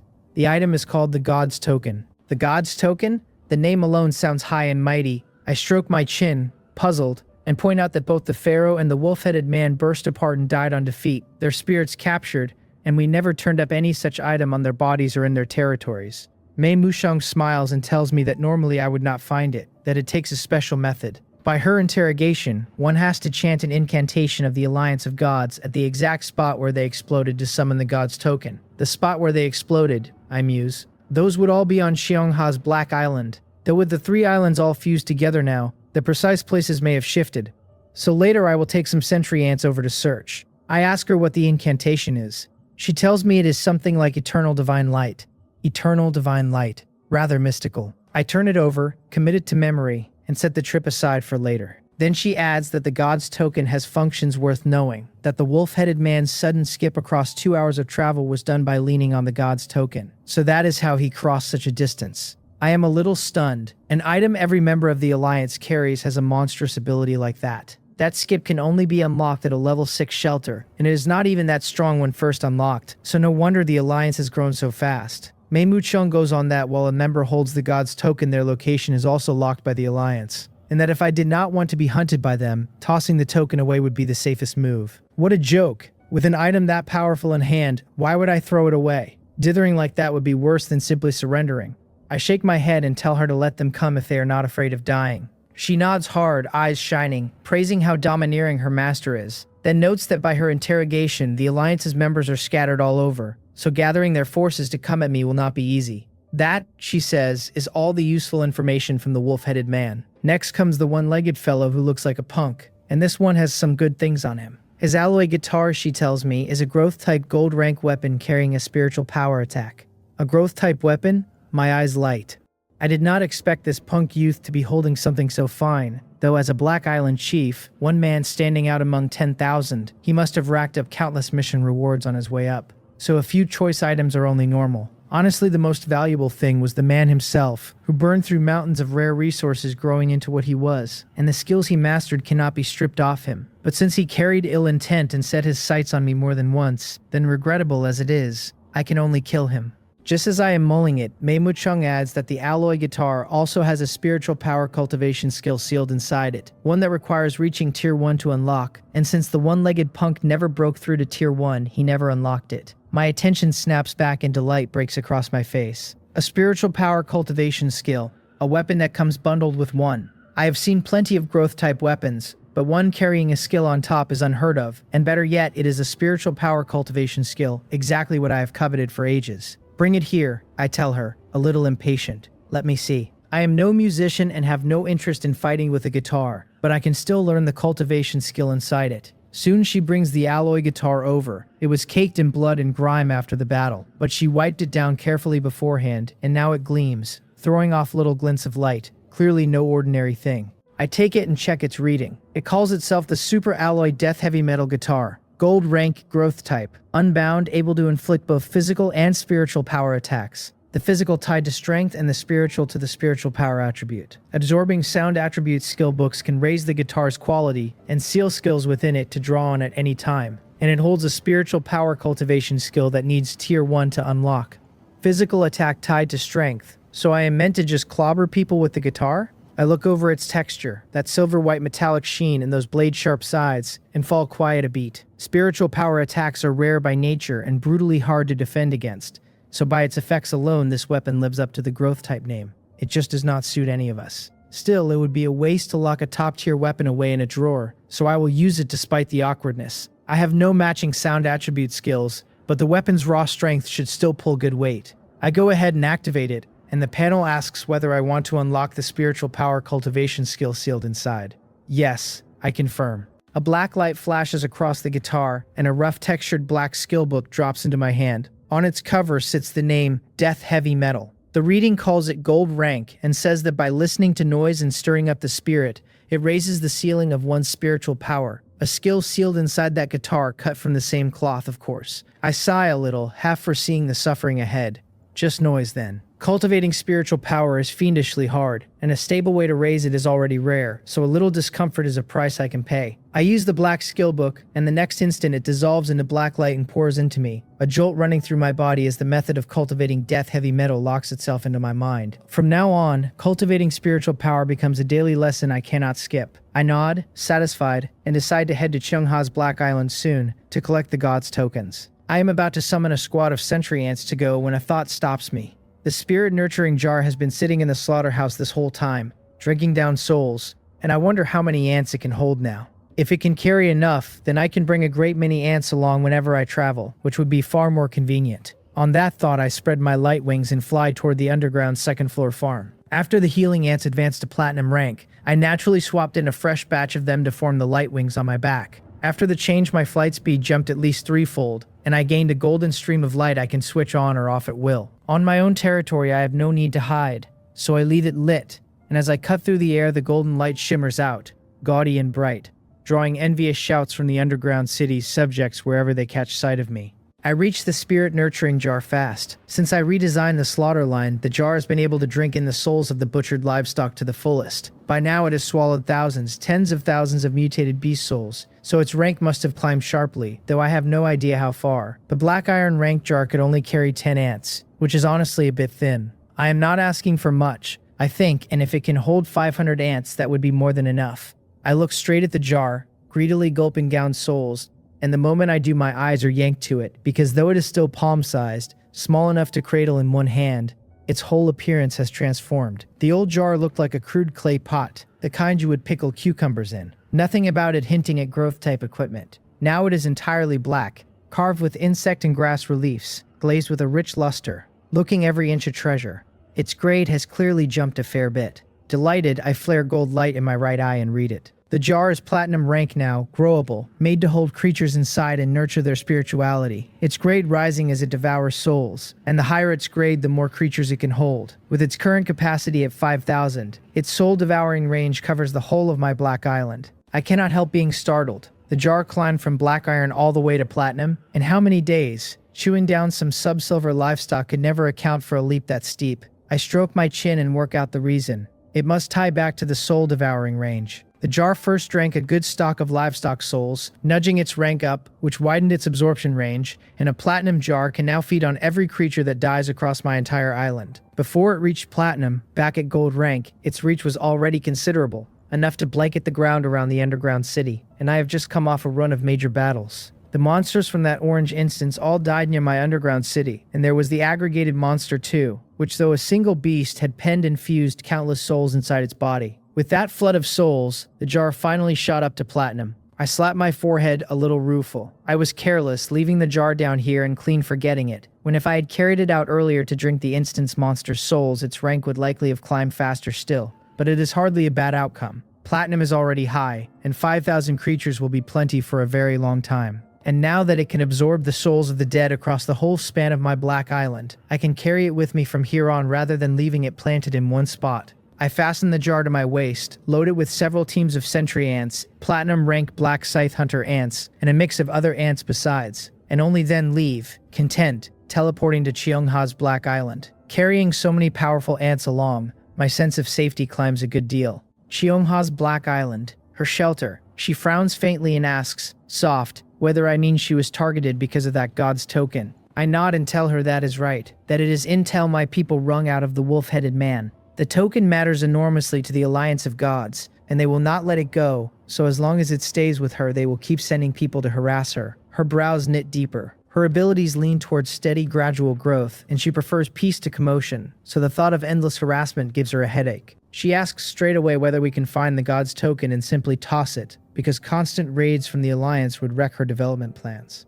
I smile and tell her not to worry, that I knew she could not handle the token, which is exactly why I came, and that I will find it first and study it to learn what special effects it has. I also ask her to pass word of the God's token to Will and the others, so any of them who are curious can come research it with me. She breathes easier, thanks me, and agrees with a smile. I say my goodbyes, come out of the shelter, and fly up into the air, patting the jar at my waist. In an instant, countless sentry ants stream out of it, spilling to the ground, spreading wide, and setting off to hunt down the spots where the pharaoh and the wolf-headed man died. In only about half an hour, under the sentry ants' formidable reconnaissance, they turn up both places where the two exploded. I fly over and silently recite the incantation, Eternal Divine Light. Sure enough, a faint golden shimmer flickers across the empty ground, and a golden fragment carved with mysterious runes appears in my hand. It is the god's token. It is mine. A small smile crosses my face as I read it again. The token, it says, lets one join the alliance of gods and become a member after use, and it holds multiple functions that activate once used. Reading that, a strange look settles over me. Using this god's token, I can join the alliance of gods, which means I can slip straight into the enemy's ranks, and with 2 tokens I can infiltrate with 2 bodies. I weigh the pair in my palm and sink into thought. If I do not use a token, I cannot touch its functions,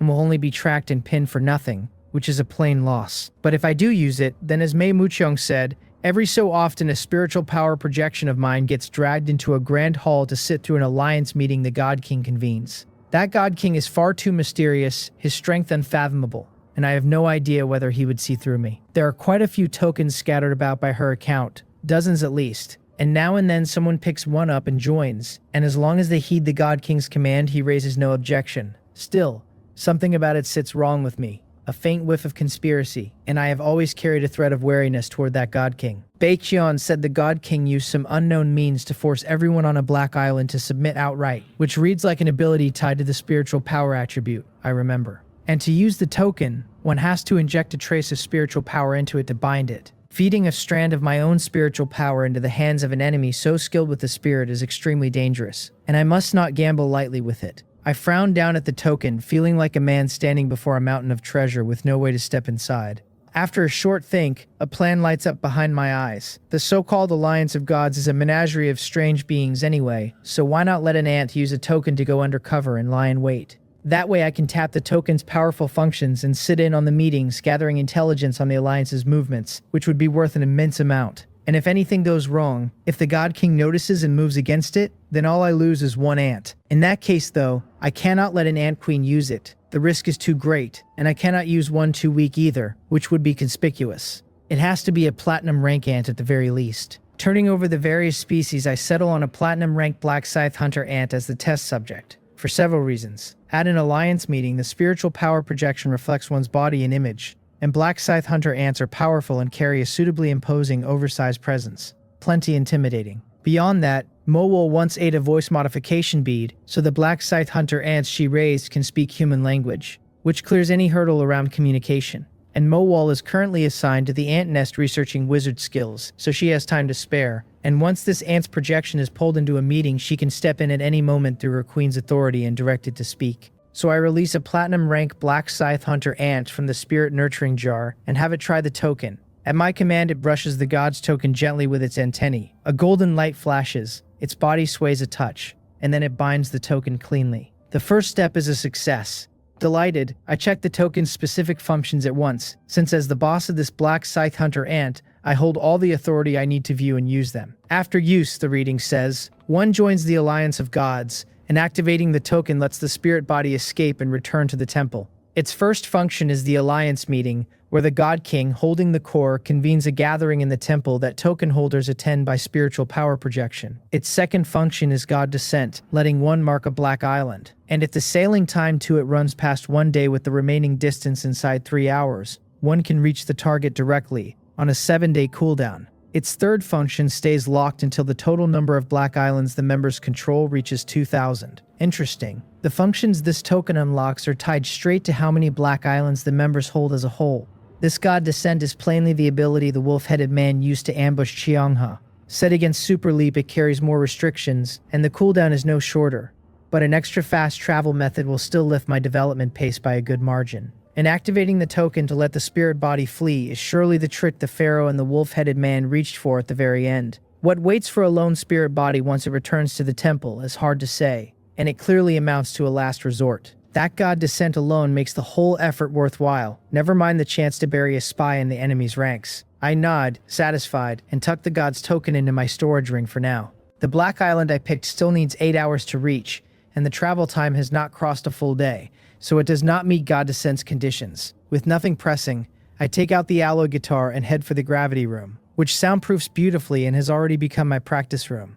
Let me give the new death heavy metal a try. An hour later, I stagger out of the gravity room, face bloodless, propping myself against the wall. This is too deadly, I think, truly living up to its name. Death heavy metal. My lips are white, my ears ringing, my vision swimming, my heart hammering like my skull had been shoved inside a giant bell and struck for a solid hour. It takes a long while before I recover even a little. The process was agony, but the improvement is unmistakable. After all my various enhancements, my spiritual power had already reached 61 points and was fiendishly hard to nudge higher, yet a single hour of training bumped it a full point. The effect is genuinely good, though it may be steeper only because this was my first session, with the gains tapering off later. Even so, I am thrilled because I finally have a stable road to raising my spiritual power. I rub my temples, more than satisfied. Right then my manual chimes, and I pull it out to find a letter from Baekhyun. He writes that Cheongha told him I found 2 God's tokens, and asks whether I can spare him one. Baekhyun wants a God's token? I am briefly stunned. I have 2 in hand, and since the token's function cannot be stacked, keeping so many is useless to me. Beyond that, he contributed a great deal to getting them in the first place, because had he not imprisoned the spirits of the pharaoh and the wolf-headed man, forget 2, I would not have landed even 1. Handing him 1 is fine. I think a moment and write back, asking whether Cheongha told him the token's traits, that just holding it locks your location to the Alliance of Gods, and that using it lets your spiritual power be harvested. Since their God King is a master of the spirit, there is real risk, I add, so can he handle it? He replies with his usual breeziness that he has a fair few special function items on hand to deal with it specifically, so there will be no danger. The truth, he admits, is that the old man of his family is deeply keen on intelligence about the Alliance of Gods, so he has no choice but to give it a shot. So that is it. Since Baekhyun knows the risks, then it is fine. He usually plays the unreliable clown, but I know that is only a front, and when his own safety is on the line, he turns as steady as an old dog. All right, I tell him. Good that you know the risks. Then start a trade and pass the spare token across. He thanks me, crows that he is off to research it, accepts the trade, and hurries away. I shake my head with a smile and go hunting for supplements to patch the spiritual power that death heavy metal training drained out of me. Time slides quickly to 8 at night, and the arena opens. I have not stopped competing in the arena these days, but I can only fight 3 matches daily. With my recent surge in strength, I count among the very top combat powers, even among all the chiefs who can enter the world arena across the whole dark world. Every day I clock in, finish 3 battles inside 10 minutes, and clock out. Today's different though. Today is the 30th day since the arena opened, which means it is time for the world arena settlement. I have had my eye on the settlement rewards for a whole month, and the day is finally here. It only pays out once a month, and the combat intensity across the world arena runs so brutal that if the rewards were stingy, it would be genuinely unreasonable. As 10 at night arrives on the dot, a mysterious voice I have not heard in a long time speaks in my ear. The arena has been open 30 days, it says, and is about to close, so the world ranking settlement will now proceed. Survivors ranked in the top 1% globally receive 1 diamond rank treasure chest and 1 diamond rank arena treasure chest. Those in the top 10% receive 2 platinum rank treasure chests and 2 platinum rank arena treasure chests. Those in the top 20% receive 1 platinum rank chest and 1 platinum rank arena chest, and on it runs. After midnight tonight, the arena will close, and arena points will no longer be usable. The announcement is a long one, with everyone in the top 50% globally taking home some reward, and survivors in the top 1% even walking away with 2 diamond rank chests. By my past experience, chests always carry a chance to spit out an item 1 grade higher, so a diamond rank chest has a real shot at a legendary rank item.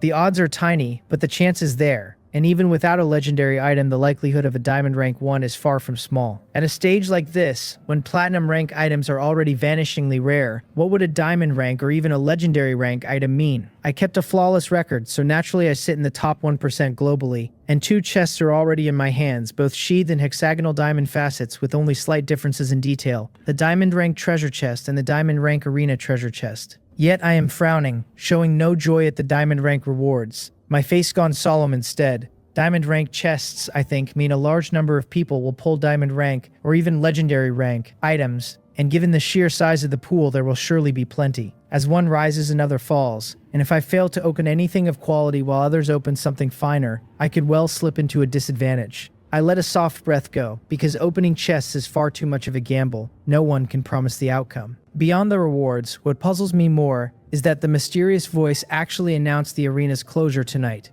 Only 1 round of rewards and the arena is rushing to shut down, which is genuinely not normal. I frowned because I vaguely recall the announcement made when the arena opened saying nothing at all about a closure. With no thread to follow for the moment, I set it aside. The arena is closing soon, and I still have a mountain of points I never spent on items, and I cannot let them go to waste, which would hurt worse than killing me. So I hurry into the arena and open the arena shop at once. After so many days of unbroken victories, my arena rank has climbed to platinum, all but breaking into diamond, so I can already exchange for platinum rank skill treasure chests and blueprint treasure chests. Arena badge fragments and advancement fragments have purchase limits, so I cannot claim many of those. I pour all 85,100 of my points into platinum rank skill chests and blueprint chests. And since each chest runs 5,000 points, all those points only buy me 17 chests. Do not let the count fool anyone though, because the arena shop is a flat swindle. It's chests carrying an extremely low chance of yielding skill books or blueprints. If these could produce even one platinum rank skill and one platinum rank blueprint, that would already count as a fine haul. I still have 100 points left over, and I refuse to waste them, so I trade for 2 black iron rank skill chests, spending myself out clean, and only then leave the arena, satisfied. Looking at the dense little army of chests laid out before me, above all the 2 diamond rank ones, my mood tangles up, excited and uneasy at once. I hope my luck holds, I mutter, that whatever the other chests do, the diamond rank ones at least hand me something good, that I will not even ask for a legendary item as long as I get a diamond rank 1. After muttering to myself a while, I am about to crack open a few platinum rank skill chests to warm up. Then, without warning, another mysterious voice sounds. A Dark World announcement, it calls itself, telling all survivors not to mourn the closing of the arena, because a more thrilling event, the Great Vortex, is about to begin. The Great Vortex. What kind of abstract name is that? A faint, ugly premonition settles over me, and I frown, no longer interested in the treasure chests at my feet. I stop everything and listen closely as the mysterious voice keeps broadcasting across the dark world. It tells us the Great Vortex will spawn at random points across the whole map, each one dragging the black islands around it inward, and the suction climbs over time, rising a full level every 7 days from a starting point of level 1. The 7-colored instance light spots are spared the pull, and anyone attacking an instance or a black island goes immune to the suction while they fight. Devour an instance or a black island outright, and you earn 6 full hours of immunity, your island's normal sailing speed handed back to you. But any black island swallowed whole by a vortex is gone for good. The map already seeded with them, and after midnight tonight the whole thing takes effect in earnest. Only islands past 100 units in size shrug off the suction entirely, and the event closes out after 30 days. 5 separate stones, and each one lands square on the skull of every survivor in the Dark World. The whole crowd that was crowing over the arena settlement a moment ago curdles at once, cheers sliding straight into fury. The world channel becomes a wall of noise. One survivor swears he just clawed his way to chief and cannot even warm the seat before this drops, and another begs any strong figure to meet him halfway so he can simply surrender. A third gloats that the 7-colored spots are confirmed as instances, only to be reminded why no one fights the yellow one beside his island. I set my manual down and turn the thing called the Great Vortex over in my head. The initial suction is only level 1, and I wonder how much a level 1 pull will actually amount to. I had planned to reach the next black island around 1 in the morning, so it should bite into me at least a little. That thought sends me straight into the Dark World map. My map only renders the ground near me in real detail, everything further off smothered under a thin veil of black mist that hides the specifics. Even so, upper right of my own black island, near the center of the view, a gray vortex-shaped icon has indeed appeared, and for the moment it sits perfectly still. The instant I make it out clearly, a strange expression crosses my face. This whole stretch of sea holds close to 100 black islands in roughly 10 instances, and it produced exactly 1 vortex. The suction only lets go of an island once it reaches 100 units, which should mean 100 times the size of a starting island. Read plainly, this vortex is nothing but a tool to speed along the selection of the single strongest chief in the entire sea area. My expression turns serious. I have to ride the vortex's weak early suction and devour islands and instances as fast as I possibly can. Once the pull grows teeth, plenty of black islands will simply be dragged in and eaten whole, and the number left for me to swallow will shrink badly. Then my brows ease and I smile a little, because for right now this vortex actually does me a favor. The island I am chasing, and the cluster I mean to conquer after it, all sit between my black island and the vortex, which means the suction currently costs me nothing. If a target holds still, the pull touches neither of us. If a target tries to bolt, the suction only helps me run it down. Best of all, the vortex lies right along my route, so it will not add a minute to the time I need to reach my first target. My manual chimes not long after the announcement ends, and somehow I already sense who it is before I pick it up. Baekhyun and the others have written, calling the Vortex event interesting and warning that everyone is about to get busy. I tell them not to do anything foolish, to find a black island to attack quickly, lock in their suction immunity, and only then start scheming. They answer that they know, and after a little back and forth, I put the manual down, feeling genuinely relaxed. Now for the chests I set aside. I let out a slow breath, smile, and decide to try my luck. 10 minutes later, all 17 platinum rank skill chests and blueprint chests I traded out of the arena lie open, the ground carpeted with their gaping empty lids. I rub my throbbing temples, unsure whether it is the aftermath of cultivating death-heavy metal or the sheer misery of what these chests coughed up. 10 platinum rank skill chests and 7 platinum rank blueprint chests. And out of all 17, I pulled exactly 1 gold rank earth element skill book and 1 gold rank mixer blueprint. The rest a heap of raw materials. Decent enough in value, but for platinum rank chests, that is thorough. Top to bottom rotten luck. I summon a sentry ant, load the whole pile including the skill book and blueprint into a beeskin pack, and send it off to Tak Mungyel for safekeeping. I shake my head with a sour grin. Did I open them wrong? I washed my hands, so surely I do not need to burn incense and purify myself first. Mysticism cannot rescue the unlucky, and no amount of real money could buy fortune here anyway, because this is the dark world with no game operator to bribe and no cash shop to feed. I put no stock in superstition. I believe in science, a stubborn materialist to the bone, and by simple probability, 17 unlucky chests do not doom the last 2. I take a deep breath, the confusion in my eyes hardening back into conviction, and reach for the final pair. Diamond rank treasure chest in the left hand, diamond rank arena treasure chest in the right. I bear down with both hands at once and flip the lids open together, and brilliant light bursts out. Bright enough to sting. I squint and look. I refuse to celebrate early. A moment ago, a platinum rank chest threw off the same steady glow, and the truth is I can make even a silver rank item shine, so the light is nothing but chest opening theater, no measure of anything. What you see is what you get, and I need to read the actual item information with my own eyes. I check the diamond rank arena chest on my right first. 500 advancement fragments, a diamond rank skill called Reins of Domestication, and a platinum rank stone of comprehension. And the second I take them in, my uneasy heart floods with excitement. Only 3 items, but every one of them is a gem, and honestly they cross straight into top tier. 500 advancement fragments, more than everything I have scraped together over all this time combined. Advancement fragments are the key to pushing an arena badge higher, and after mine reached platinum rank I already had enough ordinary fragments for the jump to diamond. But the advancement fragments stayed maddeningly scarce. With the arena closing, I had written off ever taking the badge to diamond rank at all, and just when the hope felt dead, this one chest drops the exact thing I was missing. I do not rush the badge upgrade though. I keep reading downward, to the Reins of Domestication, my first diamond rank skill of any kind. Whenever a summoned creature or follower of mine dies, it raises every other summon and follower's attack power by 30%, attack speed by 30%, and movement speed by 30%. For someone who fights by commanding an ant army, this is insane, worth every ounce of its diamond rank, far past anything I expected. Let a single self-destruct ant blow itself apart at the opening of a battle, and the Reins of Domestication fires instantly. A group-wide rage no weaker than Will's own. My hands tremble a little on the skill book, and I cannot resist learning it on the spot, the system confirming that I have mastered Reins of Domestication. With a skill that good already in hand, I would have no patience for anything else if I did not use it first. Satisfied, I move on to the last item, the Stone of Comprehension, which the description says will sharply raise my grasp of power and lift the success rate of an advancement when I use it. Only platinum rank, yet its value stands level with a decent diamond rank item. All my ant queens have already climbed to platinum rank, and I am only a sliver of insight short of breaking into tier 2, so the stone arrives at exactly the right moment. Once I reach tier 2,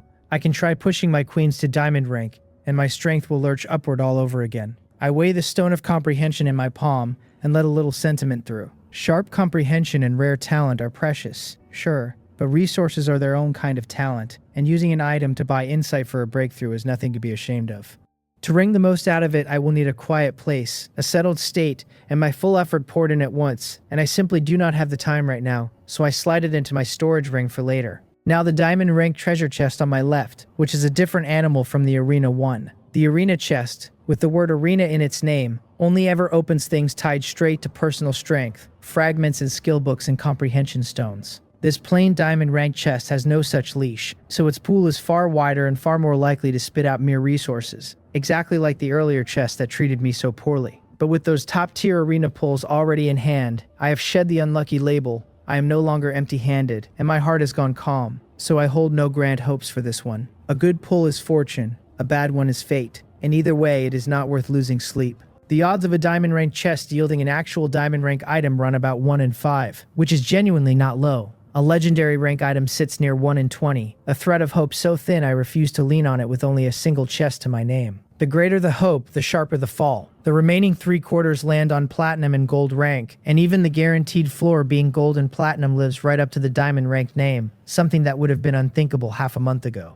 I still remember a single gold rank skill setting my whole development path back then, the one I have clung to and grown on from the very start. Calm, a slight smile on my lips, savoring the sweetness of now against the hardship of then. I look into the sparkling chest on my left, and the next instant my whole body seizes as if a nerve has been struck. That easy calm gone, my eyes locked on what lies inside. A platinum rank blazing skystone, a legendary rank dragon scale cloak, and a gold rank lotus grass. A legendary rank item. It actually opened one. I am utterly stunned. The two lesser items forgotten, my gaze fused to the soft cloak woven from pieces of dark black scale. I had no intention of planting flowers, yet the willows grew into shade all on their own. The very chest I had written off handing me the legendary rank prize that countless people only dream about. I checked the dragon scale cloak first, and the readout tells me it is cloak type equipment, active the moment it is worn, with 3 separate effects, every one of them hidden behind a question mark. 3 effects, and I cannot read a single one. The diamond rank reigns of domestication showed me everything freely, so it seems that even 1 rank of difference sets legendary items on another plane. Without the effects, I do not even know whether I can wear the thing, so I tentatively drape it over my back and feel nothing change. Then a prompt tells me I am wearing unidentified equipment, that its effects cannot activate, and that I must identify it before use. Identification. I have never so much as heard the word. I wonder whether my eye of delusion breaking can pierce the cloak's secrets, and if not, I will just have to hand it to Baekhyun. I peel the cloak off, hold it out in front of me, and let golden light bloom in my right eye as I stare it down. This time is different. The cloak does not simply cough up its information. Instead, a strange suction takes hold and starts draining my spiritual power at speed. And rather than panic, I feel a grin coming on. I am never afraid of a reaction, only of no reaction at all. So if it wants spiritual power, then it can have all of it. I pour my power into my right eye until it blazes like a golden lance, and the beam drives clean through the cloak. It drinks my spiritual power for a while, then fills. Unable to take another drop, and the golden light punches through as an invisible barrier shatters. Now the full readout spreads before me. The dragon scale cloak is made from the back scales of a legendary rank black dragon, woven through with mithril thread, carrying immense power. Its first effect, Dragon's Might, holds a dragon's coercion, pressing down on any creature below legendary rank with a weak bloodline and cutting all of the target's attributes by 20%. Its second effect, Magic Immunity, gives Black Dragon scale resistance so fierce it grants 50% damage immunity against any elemental skill below legendary rank. Its third effect, Dragon Chi, floods the wearer with a dragon's aura that raises every attribute by 10 points and lifts the hidden charm attribute by 3. Luxurious. Absolutely luxurious. I cannot hide the shock in my eyes, and I throw the cloak over my shoulders at once, strength surging through my whole frame, explosive power packed into every muscle. My fists clench on their own. Just Dragon's Might, cutting 20% off the attributes of everything below legendary rank, is worth a full piece of diamond gear by itself. Magic Immunity and Dragon Chi are just as practical, the only sour note being the 3 points of charm, nearly useless to me. Better swapped for a spiritual attribute if I could ask. But it is already outrageously strong, and I will not be greedy. I cannot put the handsome monstrous thing down, and only after playing with it a good while do I finally turn to the last 2 items. One is the platinum rank blazing skystone, a sustainable fire attribute ore, and the other the gold rank lotus grass whose seeds swiftly restore worn muscle and drain spiritual power, both precious in their own right. After a legendary item though, my threshold has climbed so high they barely stir me, and I hand them to a sentry ant to carry off to Tak Mungyel. Then, draped in my dragon scale cloak, I set off to stroll the base and enjoy myself. My subjects erupt as I pass. One gasps that our lord is handsome, another tells him to say something they do not already know, and a third swears his heart pounded at the mere sight of me. Wondering whether this is the aura of a king, I drift through the praise glowing. To come home rich and hide it is like wearing fine clothes in the dark, and after finally landing a piece of gear this superb, I am itching to show it off. Across the dark world's public screen, people are already flaunting the diamond and even legendary items they cracked out of chests, drawing waves of cheers and envy, strangers begging the lucky ones to carry them. I envy those items myself, but I sneer at the act of posting them for the whole world to see, because splashing your top-tier gear across a public feed in the middle of a scramble like this is just an elaborate way of asking to die fast. Screws loose, every one of them. I want to strut too, but only in front of my subjects, and at most a few teammates, purely to scratch the vanity itch. I would never do anything that foolish. I reach Son Weepeng's alchemy lab first, and the moment I step in a cloud of dust hits me and I choke, coughing as I ask Weepeng what on earth he is doing. He does not even register me. Dressed in rags and disheveled like a beggar, only his eyes burning, he stares at the temperature readout on the black tech alchemy furnace, oblivious. The other apprentices manage a greeting to their lord, but their eyes never leave their own furnaces, hands forever adjusting heat and feeding in fresh material, and not one of them so much as glances at my luxurious cloak. I wait for them to keep working and leave, thoroughly deflated, and head for Wang Heon's biological laboratory instead. Wang Heon sits at his desk frowning over documents, and I open and shut the door, then flick my cloak, which snaps his attention over at once. The instant he sees the dragon scale, cloak his gaze loses focus, and he actually stands and drifts toward me. Wang Heon is usually so aloof, his whole mind lost in genetics, that I never expected the cloak to break his composure like this, and my vanity swells at the sight of his dazed face. I am on the verge of explaining the cloak's powers when he reaches out, grabs a fistful of it, and looks up with a frenzied, glittering excitement. He tells me he senses a powerful biological aura on it, that wearing it as mere equipment is a waste, that I should hand it over so he can take it apart for experiments. Has Wang Heon lost his mind? He actually wants to dismantle the legendary equipment I just got my hands on?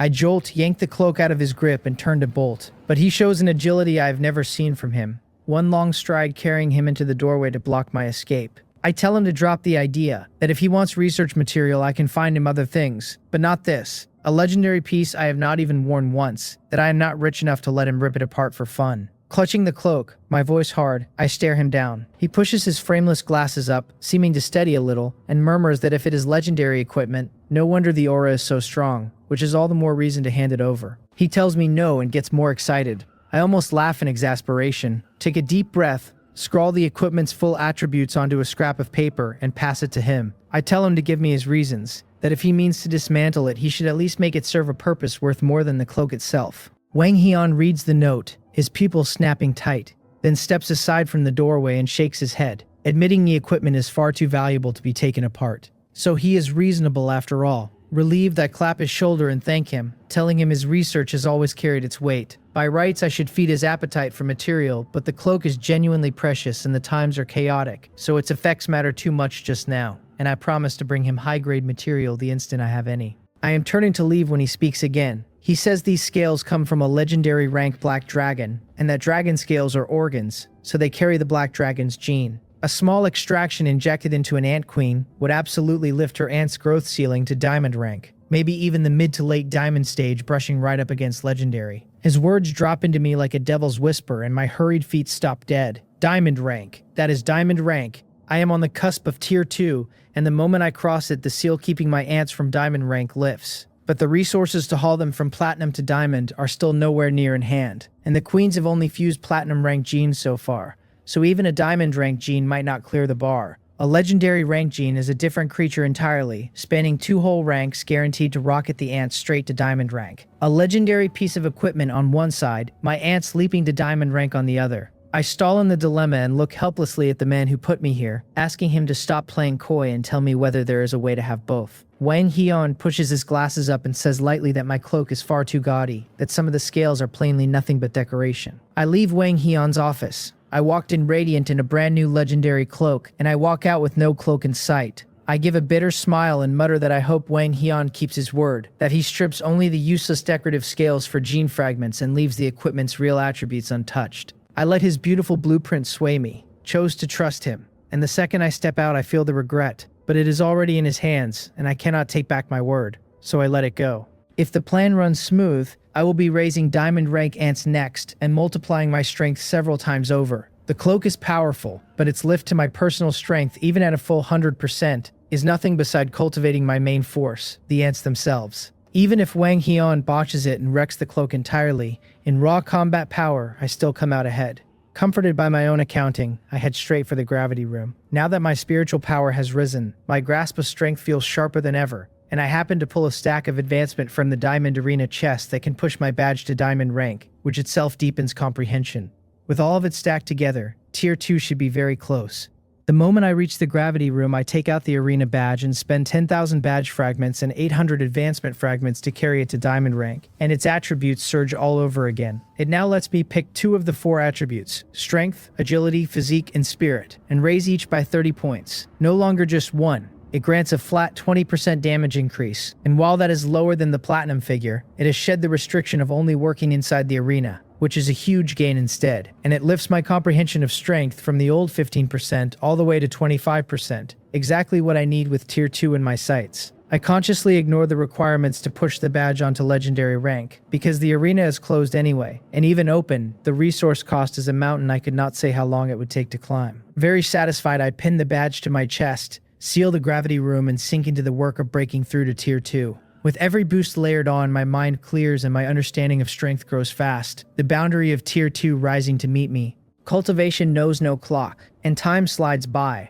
Soon it is exactly midnight, and every vortex icon on the map begins to turn. Every vortex across the dark world spinning with it, birthing a suction that hauls at everything nearby. And in that same moment I, deep in seclusion, snap my eyes open, a flash of divine light passing through them. A wave of weightlessness rolls through my whole body as if I am floating on cloud and just now fell from it. I push myself up off the gravity room floor, glance at my hands and at the faint dent my own weight pressed into the ground, and shake my head. So this is what it feels like to break into Tier 2. My body has gone light, my strength has climbed hard, and my bond with the ants is closer than ever. And once several of my queens reach diamond rank, my strength will surge yet again. Rising in power too fast is not purely a blessing though. If I do not train and settle into the change soon, my strength could dip instead of climb. There is also a faint creeping sense that I am an ant myself, an aftershock of the Tier 2 breakthrough that means I need to steady my mind as much as my body. I am genuinely troubled by how quickly I am strengthening, and if anyone heard that complaint out loud, the envy would probably bury me.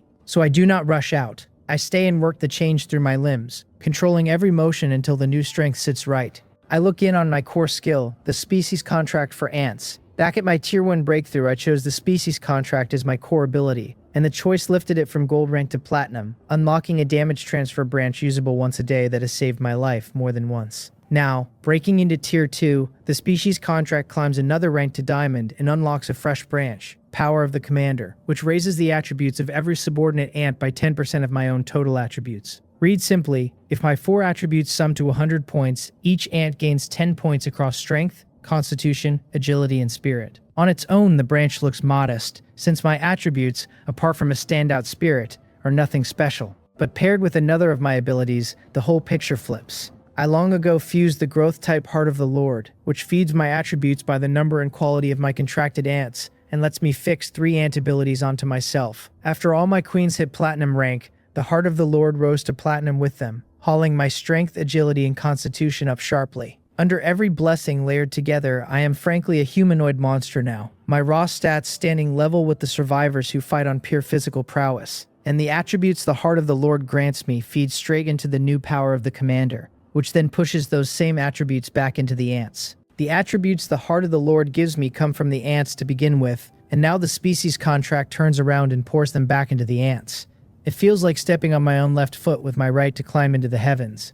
And I half wonder whether the endless loop will simply blow my body clean through the sky and turn me into a god, or a saint on the spot. Naturally, it does no such thing. Studying it closer, I find that 2 effects each fire only once and cannot stack forever, and attributes from equipment, along with the ant abilities I gain through the Heart of the Lord, cannot amplify ant attributes at all. My fantasy of ascending on my own feet collapses, but I only smile, relieved, because of course it was never going to be that absurd. It seems that after the Heart of the Lord fused into my chest, some quiet change took hold, and it stopped being a mere item and became something closer to an organ of mine, which is why the attributes it grants get counted at all. However it works, every bit of it is pure profit. An extra boost dropped in my lap, and I take the result gladly. After training and settling a while longer in the gravity room, my strength and spirit calmed a little. I finally step out. Fully adapting to the change will still eat plenty of time, but there is far too much to do right now, and Wang Heon will have results soon that lift my strength again and demand yet more adjustment. Better to handle business first, steal a little leisure, and settle into the new power properly afterward. I move fast toward the region's core, and soon I reach the top of the wizard tower and go straight to the map. The vortex in my area has begun to spin, its suction alive, and black islands all across the region are being dragged toward it at speed. One island sitting very close to the vortex is pulled straight in, and in a single instant the white light spot marking it vanishes from the map. Every watching chief in the region feels their heart clench at that, and my own eyelid twitches as I fall into thought. My black island runs 7 units in size, a 30% sailing bonus, plus level 3 supersonic sailing for another 30%, 60% faster in total. If a starting island's base sailing speed is 10 points, mine sits at 16, and since I am currently sailing toward the vortex, the light spot's movement on the map reads closer to 18. That means a level 1 vortex adds 2 points of pull. No threat to me, and no real threat to most chiefs yet. I only wonder how vicious the suction turns as the vortex ranks up. The white spots drifting helplessly toward the vortex are the islands that have not decided a chief, and so cannot steer. Their lords may be strong but stalled by circumstance, several evenly matched or a few too good at hiding for the island to unify. But with the vortex bearing down, any lord who does not want to die together with the rest will strike a deal and produce a chief fast, which makes this the golden age for masterless islands to settle their leadership. And even as I think it, the very target I picked, drifting slowly toward the vortex a moment ago, suddenly reverses, fighting the suction, sailing hard the other way. I start, then smile. Speak of the devil.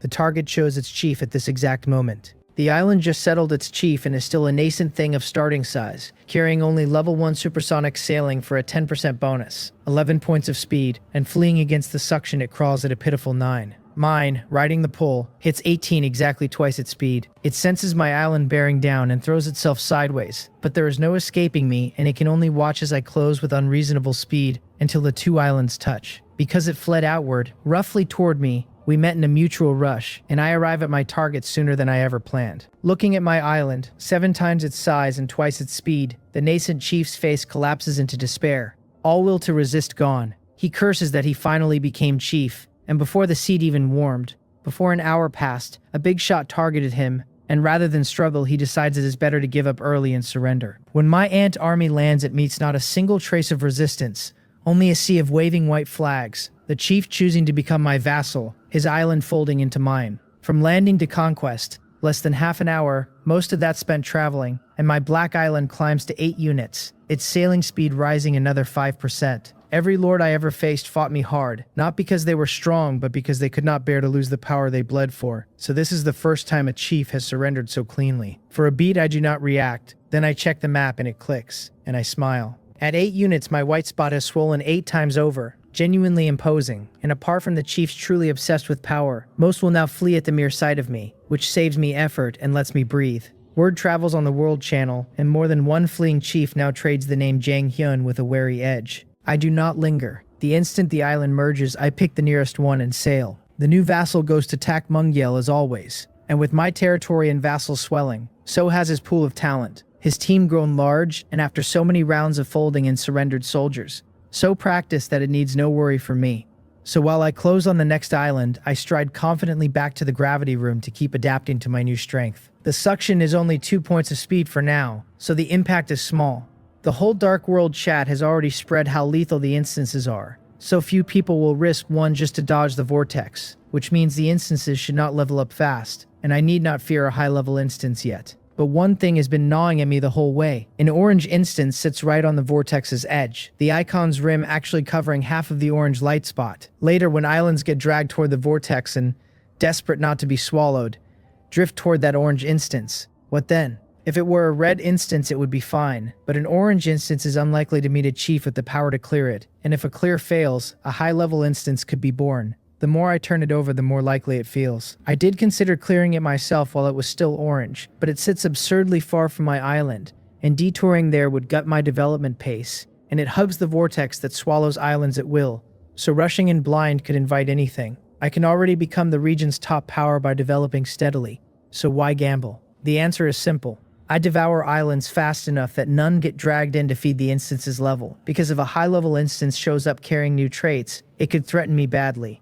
Decision made, I look up and find myself already outside the gravity room, and I step through the door. While I lift weights, I have several sentry ants take turns raking an alloy guitar into noise, practicing my death heavy metal and honing my spirit. And in under half an hour, my face is pale and I am soaked through. Just as I sit panting on the floor, slowly recovering, the communication ant stirs. Who wants me now? I force the connection open, and the ant carries through a flat, faintly indifferent voice. Wang Hyun tells me the black dragon gene has been extracted successfully, with no harm to the dragon scale cloak's attributes. That is Wang Hyun, and he succeeded, actually separating the black dragon scales without touching the cloak's attributes and pulling a legendary rank black dragon gene out of them. I tell him I am on my way and cut the line, then spread my golden wings of healing ants and fly for his office. Tired as I am from training, the wings do not care, and as they carry me, they keep pouring healing rays down over me, mending my worn body and mind, which is enormously convenient. In under 3 minutes, I reach the biological laboratory in the first underground city building, push the door, and hurry to his desk. I fire questions before I even reach him, asking how many black dragon scales he separated in all, how many queens they can push through, and what condition the cloak is in now. Wang Heon nudges his glasses up, a little helpless, and tells me not to be anxious, that he will answer one by one. He pulls open a drawer and sets 2 white boxes in front of me, and inside the first is a heap of black scales throwing off blue-purple light, while the second holds 2 test tubes of pale yellow fluid. He tells me these are 23 scales removed from the cloak, and that even after the gene fragments were extracted, the leftover scales remain valuable rare material. 23 scales, I say, surprised he pulled so many, my eyes sliding to the tubes as I ask whether that means 23 legendary black dragon gene fragments came out. He shakes his head, lifts a tube and sets it before me, and when I look close I see only one tiny black shard suspended in the pale yellow liquid, and I frown, asking whether this is really just one fragment. He nods and says lightly that yes, from 23 scales only 2 black dragon gene fragments came out in total, because most of the scales held none of the properties a fragment could be drawn from. I sigh. Only 2 fragments, so only 2 queens can have their growth potential lifted to diamond rank. He answers that for now that is how it stands, unless I let him keep dismantling the cloak. Hundreds of scales remain on it, and stripping them all would surely yield enough fragments for every queen, though the cloak would just as surely drop in rank, its effects weakening or dying entirely. I think a moment, then shake my head and tell him to leave it, that 2 are enough for now. The cloak's effects are far too strong to throw away lightly. As if he already knew my answer, Wang Heon shows no disappointment, only nods and asks which 2 queens should take the fragments.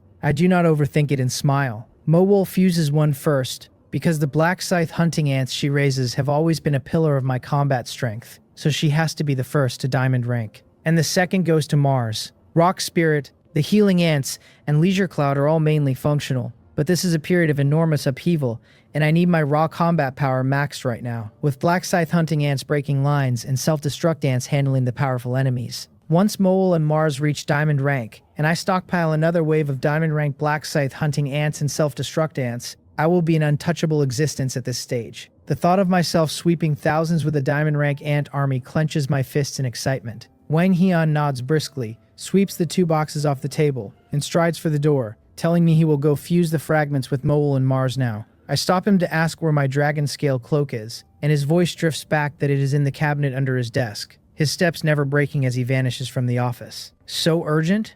Bewildered by how fast he fled, I open the cabinet he named, and the cloak is indeed inside. I pull it out, nodding at first that his technique is fine, that removing 23 scales barely touched the attributes. Only the 3 points of charm gone. Charm? I go still, and only then look at the very end of the cloak, where the smooth flat hem has been picked down to a bare bald stub. Nothing left but the silk lining, tattered like a beggar's torn coat. When he swore there would be no impact, he meant the attributes, not the look, and the look is ruined. I roar his name toward the empty lab, my voice thick with fury. Wang Heon, already gone, hears the commotion even through the door, pushes his glasses up with a small smile playing on his lips, and keeps walking toward the ant nest without slowing a step. Back in the top floor office, I sink into the boss chair with a helpless grin. That Wang Heon, no wonder he ran so fast, since he turned my handsome cloak into a beggar's rag. Never mind, I will find a senior tailor in the territory to patch it with matching chips, and as long as the attributes hold, it is a small problem. Through the Ant Mutual Aid contract, I can feel it clearly now. Moel and Mars's life strength surging all at once, already past the diamond rank threshold, truly diamond rank creatures. Feeling the 2 of them, I smile satisfied, and marvel that jumping from platinum to diamond raised their life strength at least 5-fold, and this is only the raw breakthrough. Once they stabilize and accumulate toward the diamond peak, they could hit 10 times their platinum strength, 10 times the platinum peak itself. When ants crossed from gold to platinum, the gap was 10-fold too, but that was only 10 times gold, and I honestly never expected that at a height like platinum, the leap to diamond would still multiply their power 10 times over. It is terrifying. My expression sobers and I draw a deep breath. It is a good thing the leader of the Orange Instance Corps has not reached diamond rank, because even if I scraped out a win against a diamond leader, the price would be enormous, maybe rich to ruined overnight. After watching the ants clear 2 breakthroughs, gold to platinum and platinum to diamond, I catch a pattern, take out pen and paper, and start sketching. If the growth rate holds constant, a legendary rank creature 10 times a diamond, and a mythical rank creature 10 times a legendary. I do not know whether the trend stays this clean or whether higher ranks bolt on extra abilities, but I can use it to estimate the combat power of higher creatures. And to be safe, I should set my expectations high. I will wait for more from Baekhyun and Cheongha, since legendary and mythical ranks sound so far beyond the ordinary that they may not answer to common sense at all. After Moel and Mars broke through, I ordered them to breed ants fast. So by now they should have diamond-grade black scythe hunting ants and self-destruct ants ready. And I want to see what the legendary gene did once it settled into diamond rank. I leave the office and reach the ant nest. And the moment I walk into Moel's chamber, my attention snaps to a giant creature before me. A gigantic, holy black monster. Its shape still roughly a black scythe hunting ant, but its body has stretched to a terrifying 8 meters long. And with its 3-meter height, no one would believe it is an ant at all. Across its back carapace lies a layer of jet black scales, only palm-sized, far larger than the egg-sized originals. Only palm-sized, far larger than the egg-sized originals. I honestly do not know which part of the black dragon these came from, so small when a normal black dragon scale would be the size of a wash basin. I sigh and read the diamond-grade black scythe hunting ant's information, and find it has gained a new ability, Dragon Scale Armor, which greatly raises its base defense and grants an added 30% elemental immunity and 30% physical defense. The description is dead simple. The effect monstrous. On top of the base defense, it is 30% elemental immunity and 30% physical defense, which reads as roughly 30% overall defense, and that is percentage defense. So stacked on a black scythe hunting ant's already high base, its toughness turns absurd. The new ability truly does not disappoint. Then a thought strikes. Can I not fix this ability onto myself through the heart of the Lord?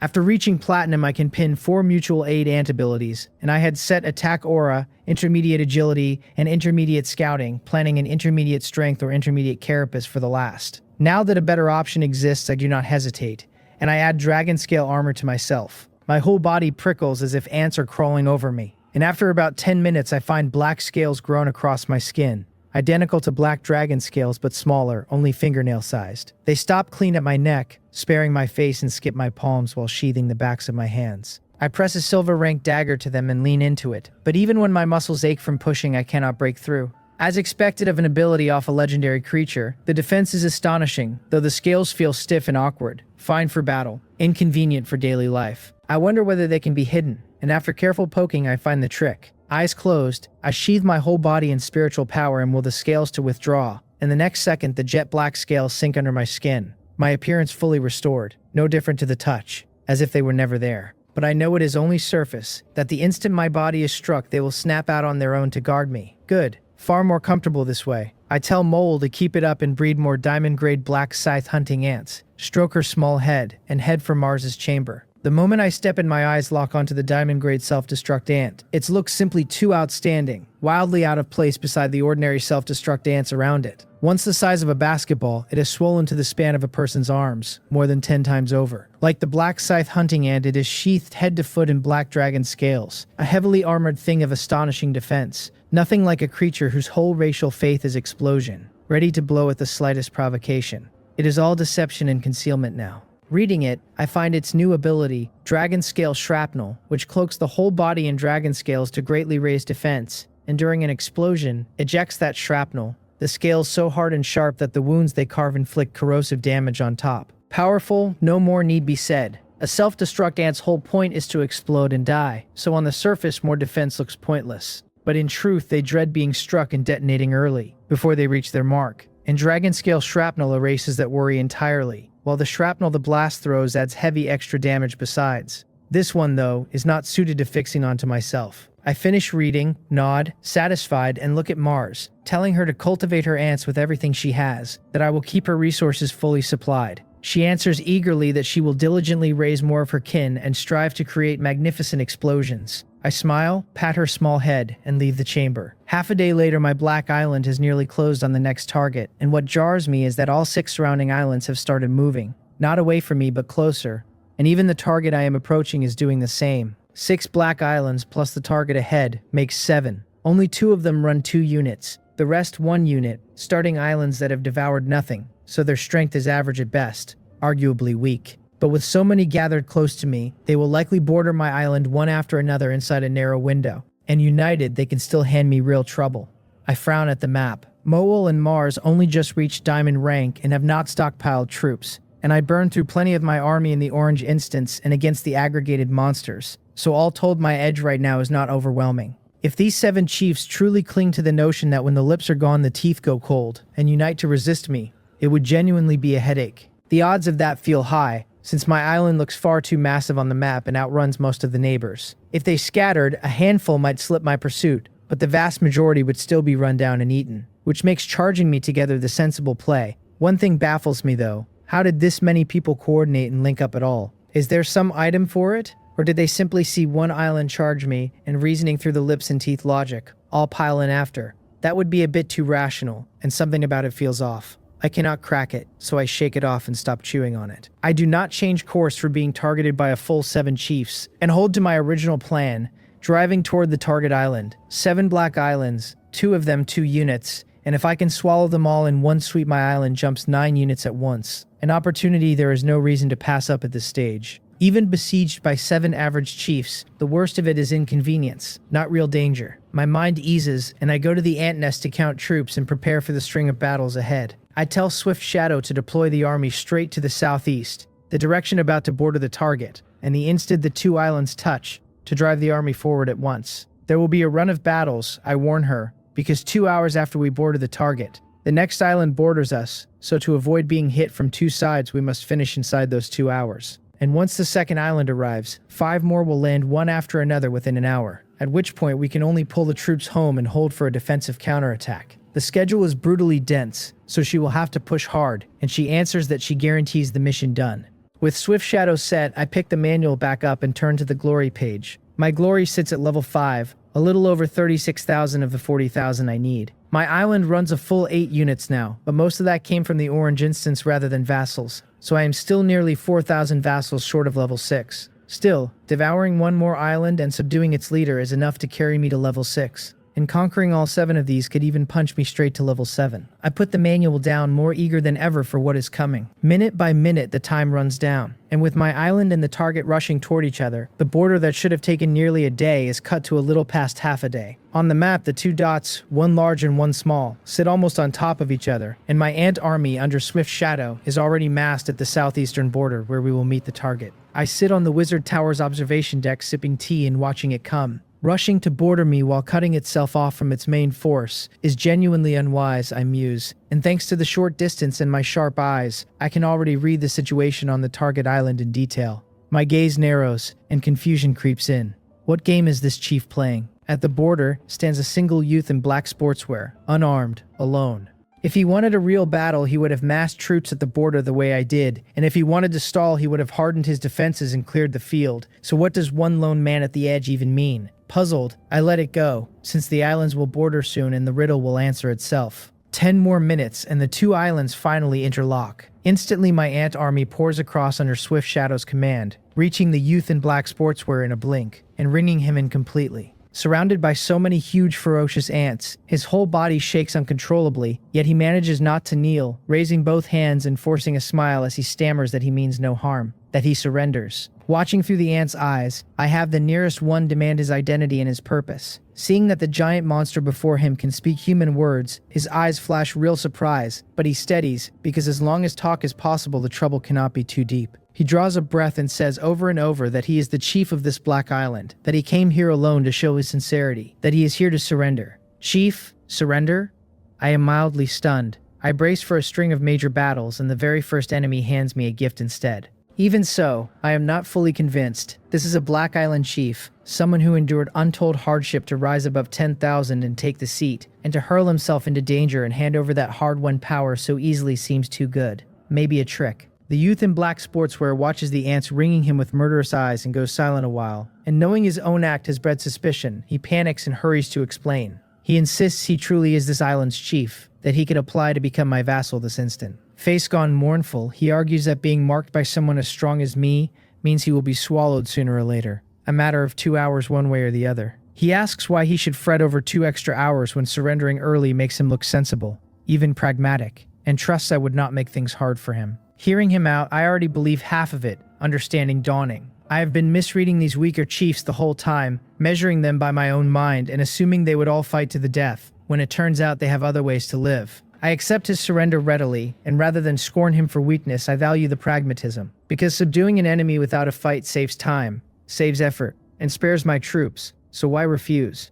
I am no warmonger who has to conquer with my own hands. As long as the outcome is the same, I do not care how it arrives. Soon I take the youth's allegiance, and as he becomes my vassal, his thousands of vassals convert to mine, the island fully mine now, and beginning its slow merge into my Black Island. Counting it out, from the moment the two islands bordered to the finish, less than 10 minutes total, a new record for my fastest conquest. I tell him through the frontline ants that I will find someone to settle him and his former vassals properly, that he need not worry that I like clever people and will hand him a fitting post. He lets out a long breath, his taut nerves easing, and shows a faint smile as he thanks me. I turn my attention off him and message Tak Mungiel to arrange everything. Then I look at the regional map again, at the 6 Black Islands still racing toward me, and I relax considerably. The youth in black sportswear set an example that taught me something new. Not everyone wants to fight me to the death, and for these weaker chiefs the odds of surrender actually run higher, so if even 2 or 3 of the 6 come to me meaning to yield, I will feel no pressure at all. I still deploy as if all 6 mean to strike at once, and only then let myself ease. I pick the manual back up and turn to the glory page. I just subjugated another few thousand vassals, more than enough for level 6. My glory now reading past 40,000, up near 43,000 against the 40,000 I needed. It is indeed enough, and joy lights my face as I let out a long breath, because heaven only knows how long I have waited for this upgrade. I do not hesitate and choose to advance, and the system confirms the progress full, glory raised to level 6. I do not check the new level 6 functions first. Instead, I look at what level 7 demands, and the readout tells me level 6 glory now needs a full 100,000 progress. 100,000, no small number, and I frown, my gaze sweeping into the distance as I hope the 6 islands coming next can help me gather it. Then I read the level 6 glory information itself. The first function lets me and my summoned creatures and pets ignore the black mist for a stretch each day, the duration climbing with glory level. The second lets me name 2 occupied shelters as sub-bases and teleport between the main shelter and them. The third is a popularity value that boosts every attribute of me and my vassals, summons and pets, tied to the number, quality, and satisfaction of the subjects in my territory, currently sitting at 81 and lifting all attributes by 15%. And the fourth is deterrence, which triggers when I fight a black island smaller in area than mine, cowing it and cutting its unit's attributes, the reduction growing with the size gap, 1% shaved off for every 10% of area difference. Of the first 3, only the first changed with level 6. Its black mist immunity rising 2 hours to 6 a day, and paired with the amplification item Baekhyun gave me, my daily immunity reaches 9 hours. That is far from useless, since if I clash with another chief at night, whoever holds the longer black mist immunity carries a massive edge. Once the eternal night ends, there will be 8 hours of daylight and 16 of night, and if my glory climbs further, the right item stacked on top should let me cover the black mist entirely.